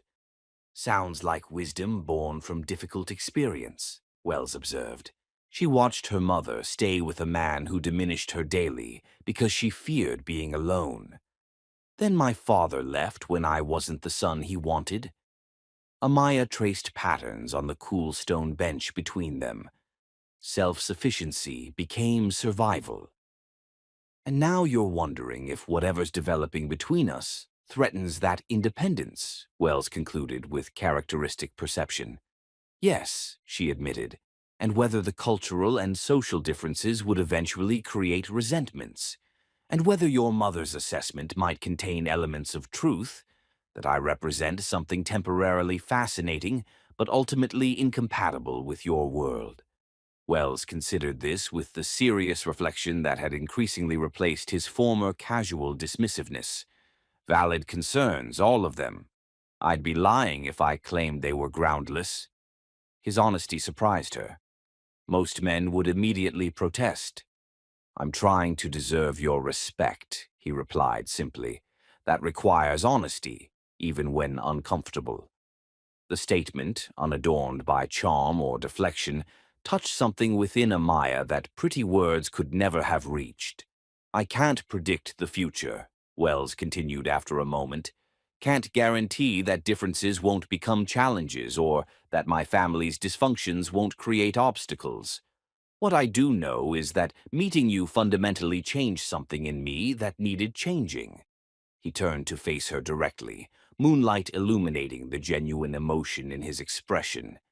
Before you, I was sleepwalking through a life I resented, but lacked the courage to alter. Your uncompromising authenticity showed me a different way to exist, with purpose rather than passive opposition. That's a heavy responsibility to place on someone, Amaya said softly. It's not responsibility, it's recognition, Wells corrected. You aren't obligated to maintain that influence, but I want you to know the impact you've had, regardless of what happens next. A night breeze stirred the garden, carrying the scent of jasmine. In the distance, soft lights illuminated the main house, a world apart from this moment suspended between what had been and what might be. I don't have answers tonight, Amaya said finally. My professional ethics, your family situation, our different backgrounds. These aren't simple obstacles to overcome with emotion alone. I'm not asking for answers, Wells replied. Just the acknowledgement that what's happening between us deserves exploration beyond convenient dismissal as temporary or circumstantial. The request was reasonable, more thoughtful than she might once have expected from the man she'd first met. Perhaps that evolution itself was answer enough for tonight. I can acknowledge that, she conceded softly. Something shifted in Wells' expression. Relief, perhaps, or quiet hope. He extended his hand halfway across the space between them, an invitation rather than demand. Small steps, then, beginning with honesty. After a moment's hesitation, Amaya placed her hand in his. The simple contact sent awareness coursing through her that had nothing to do with professional assessment and everything to do with fundamental human connection. Small steps, she agreed. In the garden's gentle darkness, with the estate's imposing silhouette standing witness, they sat together in a silence that contained more truth than all their previous words combined. No declarations of love or promises of forever. Just two people acknowledging that whatever path lay ahead, they would navigate it with eyes open to both possibility and reality. When Wells finally leaned forward, his intent clear in the moment before their lips met, Amaya made a conscious choice to meet him halfway. Their first kiss was gentle, questioning rather than demanding, a beginning rather than culmination. The connection between them felt both inevitable and extraordinary, a moment where barriers of background, circumstance, and initial misconceptions dissolved completely, replaced by recognition of something genuine and rare. As they walked back toward the house along moonlit garden paths, quite different from the hospital corridors where Amaya's journey had begun, their hands remained linked. The distance seemed both shorter and more significant than before. Whatever challenges awaited, Elaine's disapproval, Mercer's strategic maneuvering, the inevitable scrutiny of the world beyond the estate gates, tonight had created something authentic between them that would require more than circumstance or prejudice to dismantle. Small steps, indeed, but in a direction neither had anticipated when Amaya first arrived at the Peterson estate. And for tonight, that acknowledgement was enough. Chapter 11. Against All Odds. The Peterson Foundation annual charity gala represented everything Amaya had spent her life working around rather than within. Old wealth, strategic philanthropy, and social hierarchies maintained through subtle signaling intelligible only to insiders. Yet here she stood at the entrance to the Grand Meridian Hotel ballroom, her simple black gown, purchased specifically for this evening, a stark contrast to the designer creations surrounding her. "You look beautiful," Wells murmured, his hand resting lightly at the small of her back. "And completely terrified." "Not terrified," Amaya corrected quietly. "Just aware that I'm entering a minefield without a map." After their garden conversation 3 nights ago, they had established tentative parameters for exploring their relationship, professional boundaries maintained during Amaya's remaining contract period, transparency with Mercer about their personal connection, and most importantly, honest communication about concerns as they arose. Tonight represented their first public appearance together, a decision neither had taken lightly.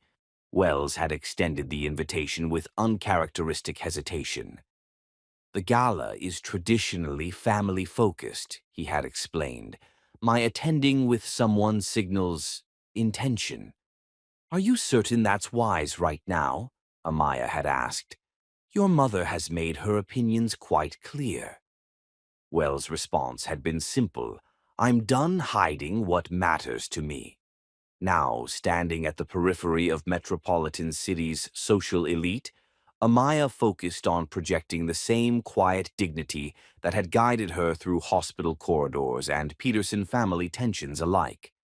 "Remember," Wells said, sensing her internal recalibration, "half these people are my father's business associates who tolerate me out of necessity, and the other half are socialites who've watched me make an ass of myself at similar events for years. Their judgment is irrelevant." His self-deprecating honesty coaxed a smile from her. Quite the rousing pep talk. "I save my best material for corporate restructuring proposals," he replied with a wink, then grew serious. "Ready?" Amaya nodded, drawing strength from years of navigating challenging situations with professional poise. "Lead on, Mr. Peterson." Their entrance generated precisely the ripple of attention Wells had predicted. Conversations paused mid-sentence as curious gazes assessed Amaya, measuring her against whatever preconceptions Wells' past companions had established. To her surprise, Mercer approached immediately, his public demeanor more gracious than his typical gruffness. "Nurse Tyrone," he greeted her with formal warmth, "I'm pleased you could join us this evening. Your presence is a testament to your impact on our family's recovery." The carefully worded acknowledgement provided context for her attendance that simultaneously honored her professional role while tacitly blessing her personal connection to his son. It was masterfully done, exactly the diplomatic maneuvering one would expect from a corporate patriarch. "Thank you for including me, Mr. Peterson," Amaya replied with equal care. "The Foundation's work in cardiac research is particularly meaningful given my professional background." "Indeed." Mercer nodded approvingly before turning to Wells. "Senator Baldwin is eager to discuss the sustainability initiatives you presented last month. Perhaps you could spare him a few minutes." "Of course," Wells agreed, then glanced at Amaya. "Would you like to join us?" "I'll get something to drink and find you shortly," she responded, recognizing the business conversation didn't require her presence. As Wells departed with his father, Amaya made her way toward the refreshment table, maintaining the composed expression that had served her through countless difficult situations. She had just accepted a glass of sparkling water when a familiar voice spoke beside her. "Well, if it isn't the nurse who launched a corporate reformation." Madison Pierce stood resplendent in emerald silk that complemented her blonde perfection, her smile social, but her eyes calculating. "Miss Pierce," Amaya acknowledged with professional courtesy. "Lovely to see you again." "Isn't it?" Madison took a delicate sip of champagne. "I must say you've accomplished what an army of debutantes and two family therapists couldn't, domesticating Wells Peterson. The entire room is buzzing about it." "I haven't domesticated anyone," Amaya replied evenly. "Wells makes his own choices." Madison's perfectly arched eyebrow rose slightly. "Such modest deflection. Tell me, what's your secret? The Florence Nightingale effect, or perhaps just the novelty of someone utterly different from his usual milieu?" Before Amaya could respond, another woman joined them, older, elegantly coiffed, with the confident bearing of established wealth. "Madison, darling, aren't you going to introduce me to Wells' mysterious companion?" Madison's smile tightened fractionally. "Of course, Aunt Caroline. This is Amaya Tyrone, Mercer's private nurse. Amaya, Caroline Whitcomb, Wells' godmother and Metropolitan Hospital board member." "Miss Tyrone," Caroline nodded, her assessment swift and comprehensive. Elizabeth Chen speaks highly of your skills, though I confess surprise at seeing you in this capacity tonight. The implication was clear. Professional boundaries had been crossed, a fact Caroline's position on the hospital board made particularly relevant to Amaya's career. My contract with Mr. Peterson concludes next week, Amaya stated calmly. All parties are aware of and comfortable with my presence here tonight. How reassuring, Caroline replied with practiced pleasantness, though one does wonder about the long-term viability of such unconventional connections. Wells has always had eclectic tastes, but eventually returns to compatible circles. Like Madison, the younger woman supplied with practiced modesty. We've known each other since childhood. Some bonds transcend temporary diversions. The conversational assault was masterfully executed, polite enough to avoid appearing openly hostile, yet precise in undermining Amaya's position and confidence. In hospital confrontations, Amaya would have relied on professional authority. Here, she had no established standing to draw upon. There you are. Wells' voice cut through the tension as he rejoined their group, his relaxed expression transforming to alertness as he registered the dynamics at play. I see you've met my godmother, Caroline. We were just discussing hospital board matters, Caroline smiled. Miss Tyrone's reputation in cardiac care is apparently quite impressive. Among many other qualities, Wells replied, his hand finding Amaya's in a public gesture that left no ambiguity about their relationship. Madison's smile remained fixed, though something flickered in her eyes. Wells, darling, your father mentioned you've been spearheading the new environmental compliance initiatives, finally embracing the family legacy. Parts of it, Wells acknowledged. The Peterson legacy needed significant revision. Inspired revision, apparently, Caroline observed with pointed emphasis, glancing between him and Amaya. The implication hung in the air until Wells addressed it directly. If you're wondering whether Amaya has influenced my recent decisions, the answer is unequivocally yes. She's reminded me that privilege without purpose is fundamentally empty. The straightforward acknowledgement left no room for subtle undermining. Caroline's expression registered surprise before settling into diplomatic neutrality. How refreshing to hear such candor at these events. Isn't it? Wells agreed pleasantly. If you'll excuse us, I believe the program is about to begin. As he guided Amaya toward their table, she murmured, That was direct. I told you I'm done hiding what matters, he replied simply. Besides, Caroline's approval of my choices expired when she encouraged my mother to seek fulfillment in Australia with her tennis instructor. Throughout dinner, Amaya navigated the complex social currents with increasing confidence. Mercer, surprisingly, facilitated her integration by engaging her in conversation about hospital administration that highlighted her professional knowledge. Several table-mates, initially reserved, gradually warmed as she demonstrated intelligence and poise that defied whatever preconceptions they'd harbored. Between courses, Wells leaned close, his hand finding hers beneath the table. "How are you holding up?" he asked, his eyes communicating deeper concern than his casual tone suggested. "Better than expected," she admitted softly. "Though I'm starting to understand why you developed that practiced indifference. It's exhausting being constantly evaluated." His gentle squeeze conveyed perfect understanding. "You're doing beautifully. And what matters most is what's happening here." He tapped his chest lightly. "Not out there."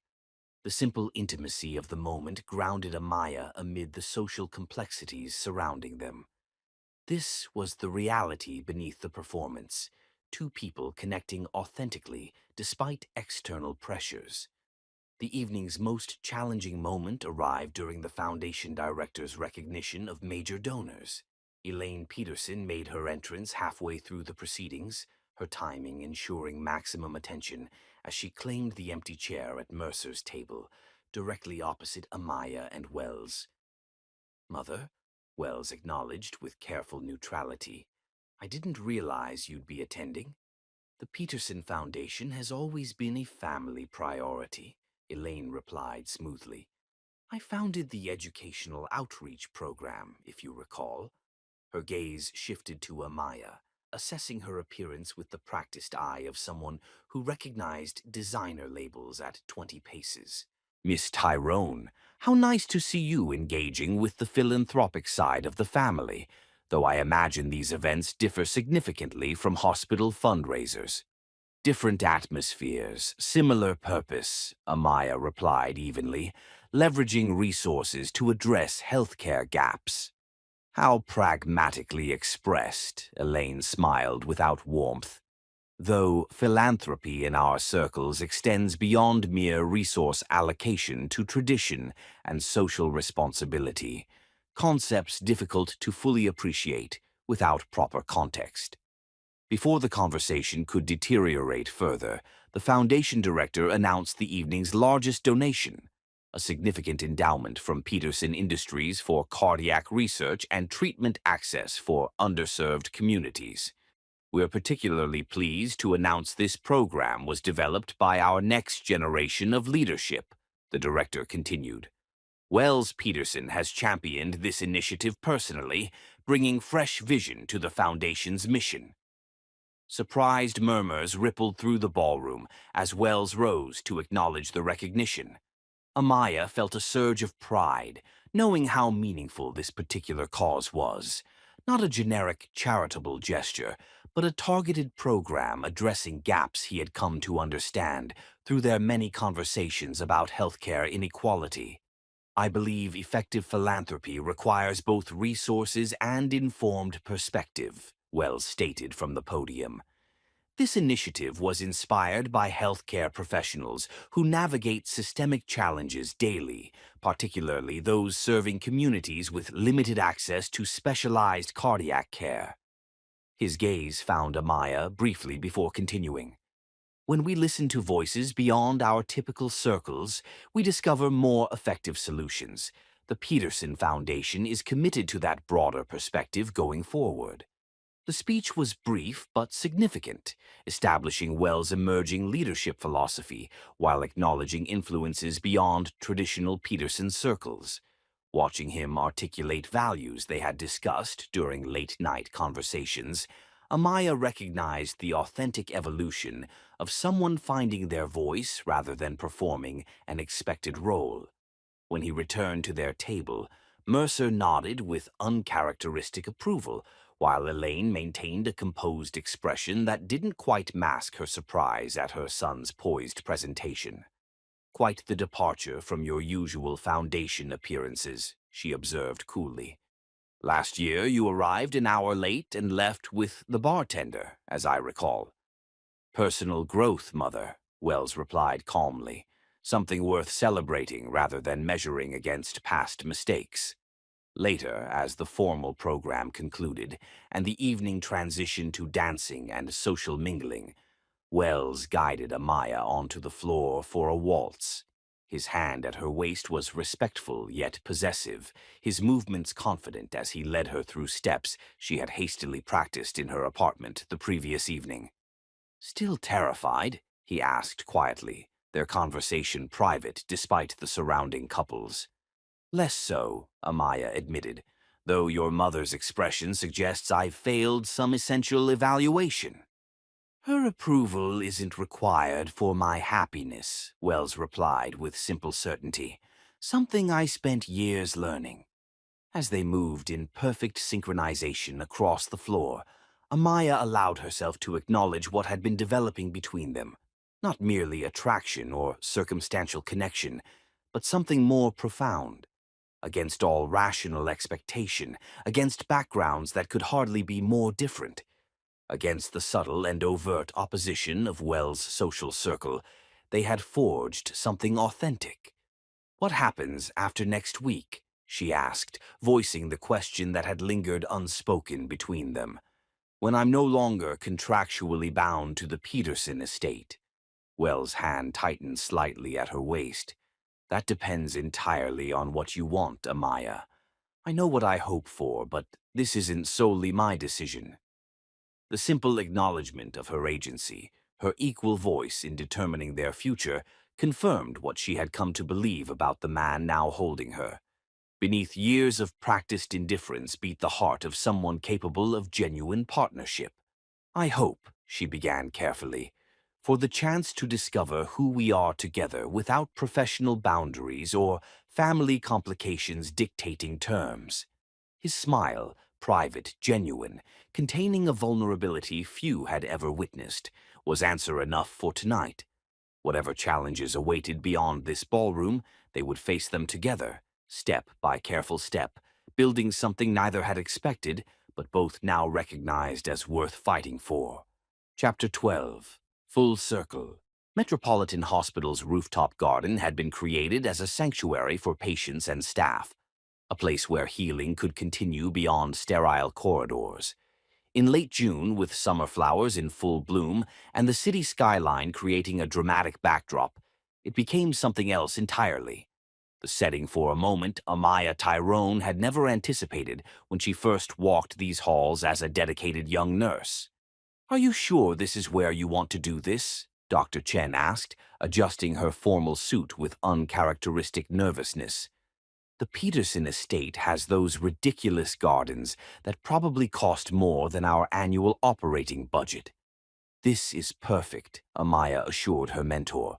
"This hospital is where everything important in my life has happened." It had been 6 months since her contract at the Peterson estate concluded. 6 months of carefully navigating the transition from professional relationship to personal one. Wells had respected her need to re-establish her independent identity, waiting 2 weeks after her contract ended before asking her to dinner. A simple meal at a neighborhood restaurant near her apartment, rather than some extravagant display of wealth. They had built their relationship deliberately, each step taken with clear-eyed awareness of the challenges their different backgrounds presented. Amaya had returned to Metropolitan Hospital, accepting Dr. Chen's offer to head the new cardiac rehabilitation program. Wells had accelerated his transformation of Peterson Industries, implementing sustainability initiatives that reflected his evolving values. "He's changed," Darlene Tyrone had observed after meeting Wells for the third time, her initial skepticism giving way to cautious approval. Not pretending to change, actually doing the work. Now, standing in the hospital garden where countless patients had found momentary peace, Amaya smoothed her simple cream dress and waited. The small gathering represented the core people who had shaped her journey. Elaine Peterson had surprised them by arriving just that morning. After returning to Australia following a tense month-long visit, she had maintained distance until receiving Wells' heartfelt letter 3 weeks ago. In it, he had candidly addressed their fractured relationship while extending an olive branch. "I'm not here to judge," Elaine had told Amaya privately before the ceremony, her usual sharp edges softened. "I watched my son change these past months in ways I didn't think possible. At first, I thought it was infatuation. Now I see it's much more." Mercer, meanwhile, had surprised everyone by becoming an unexpected ally once his initial strategic matchmaking impulses were replaced by observation of his son's genuine happiness. "Ready?" Dr. Winters asked, offering his arm. "More than ready," she replied, accepting his support as the small string quartet began playing. Wells waited beneath a simple archway of white roses, looking nothing like the dismissive air she had met 10 months earlier. His expression as she approached contained everything they had built together: respect, admiration, and a love that had developed not despite their differences, but through the understanding those differences had fostered. The ceremony itself was brief and personal. They had written their own vows, each promising not perfection, but partnership, not blind devotion, but clear-eyed commitment to growing together through whatever challenges arose. "When I first met you," Wells said, his voice steady. I was sleepwalking through a life of privilege without purpose. Your unwavering integrity showed me a different path, not through criticism, but by example. When Amaya spoke, her words came from the heart rather than the careful script she had prepared. You saw me when I was trying to be invisible behind professional competence. You challenged me to accept connection without sacrificing independence. As they exchanged rings, Amaya caught sight of her mother wiping away tears beside a surprisingly emotional Mercer Peterson. Their unlikely friendship represented everything this union symbolized, worlds converging through mutual respect rather than remaining separated by superficial differences. The small reception took place in Metropolitan Hospital's renovated atrium. Wells had insisted on using Peterson resources to benefit the hospital that had shaped Amaya, funding renovations that would serve patients and staff long after their wedding day. Later, as guests mingled, Darlene approached her daughter with uncharacteristic hesitation. Your father called, she said quietly. Saw the engagement announcement in the business section. He wanted to attend, but wasn't sure he'd be welcome. The revelation might once have reopened old wounds. Now, Amaya found herself considering it with surprising equanimity. Perhaps next time, she replied. Some relationships take longer to heal. Like the Petersons, her mother observed wisely. That boy's mother did a number on him, but he's working through it. Like someone else I know, your dignity never required perfection, baby, just authenticity. As the evening progressed, Dr. Chen raised a toast that captured the essence of what many had witnessed. To Amaya and Wells, proof that healing happens in unexpected ways, and that the most effective medicine is sometimes seeing someone clearly when they've forgotten how to see themselves. 6 months later, they stood together in the newly established Peterson Wing for Cardiovascular Access at Metropolitan Hospital, a joint project combining Wells' business acumen with Amaya's healthcare expertise. The facility would provide specialized cardiac care to underserved populations, inspired by conversations they had shared during late nights at the Peterson estate.